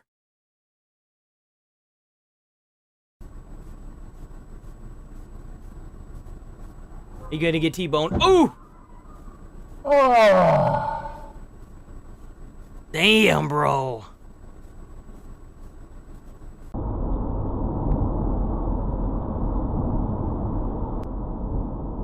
He's a tailgater, look at that. Oh!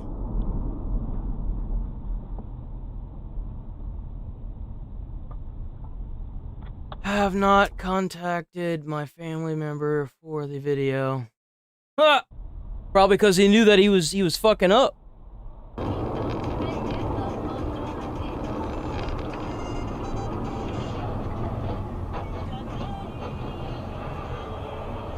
Damn.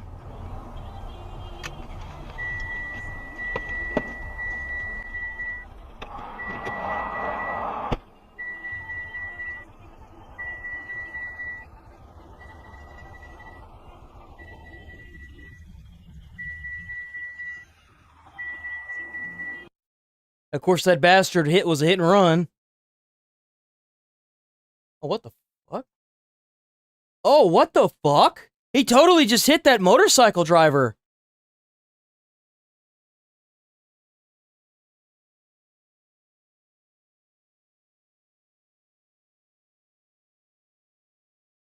We're trying to get everyone up. What are the road conditions over there? What are the road conditions? Ooh, this gonna be a bad crash. They going fast, too. Like right in the rain.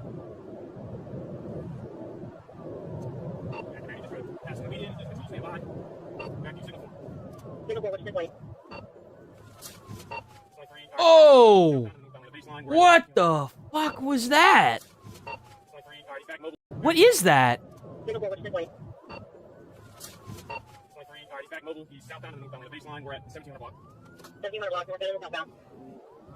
What the fuck was that? What did he hit?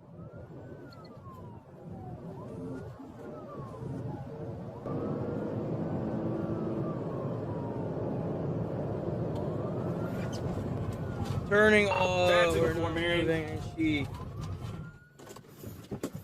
Kilo 697 Yeah, well, I mean, that's what happens whenever you don't know how to fucking drive. Seriously, man, like, that sucks. Trapped in the vehicle right now. Go ahead and roll me medics 1018.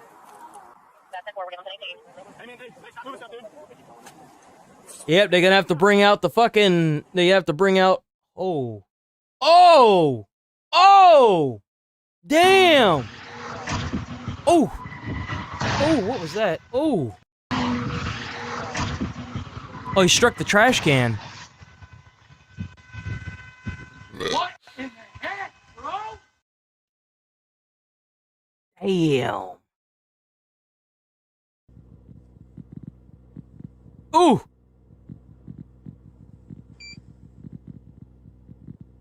Whoa! Damn! Holy shit!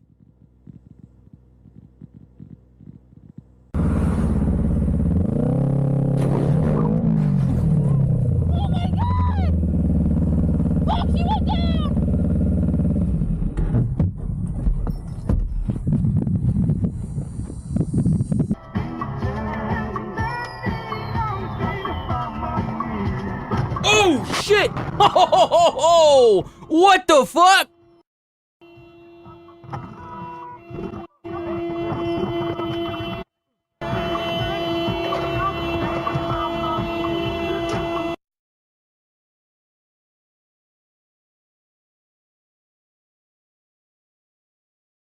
A drunk driver, of course.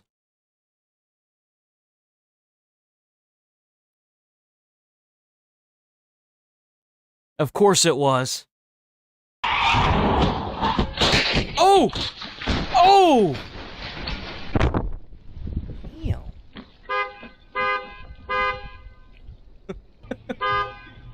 Is he really gonna walk away from that? Bro. Gira la vuelta.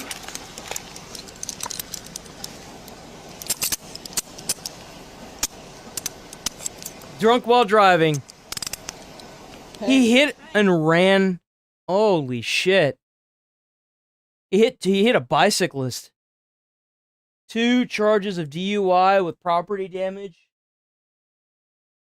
Jesus. How are you? I'm glad you're okay. I'm not. Hell. Bro just hit and ran a cyclist.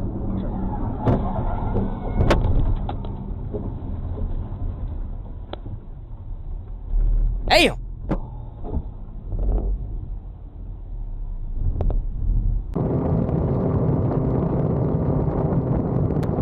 Bro, you can't be going that fast.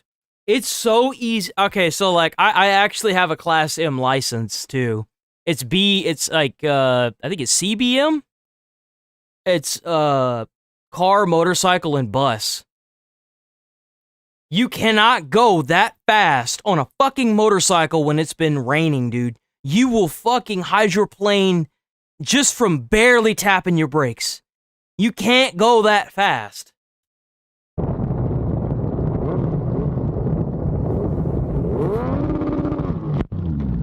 Hey, well, what'd I say? Slowed down, looked at me, and then left. I stood the bike up and was able to ride it home. I don't think I can get his tag from the footage. Unfortunately, do I call the non-emergency line still, or is it just a waste of time? I mean, you were going really fucking fast, man. You shouldn't have been going that fast.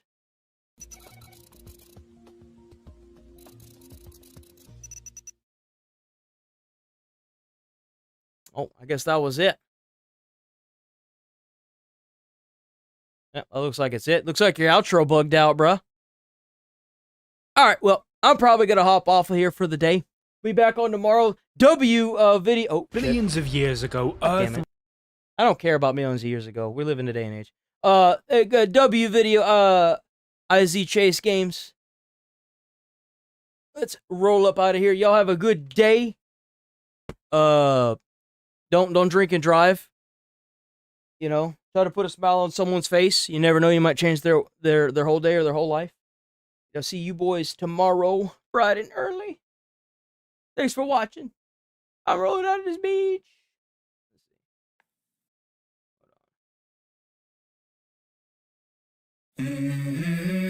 Peace.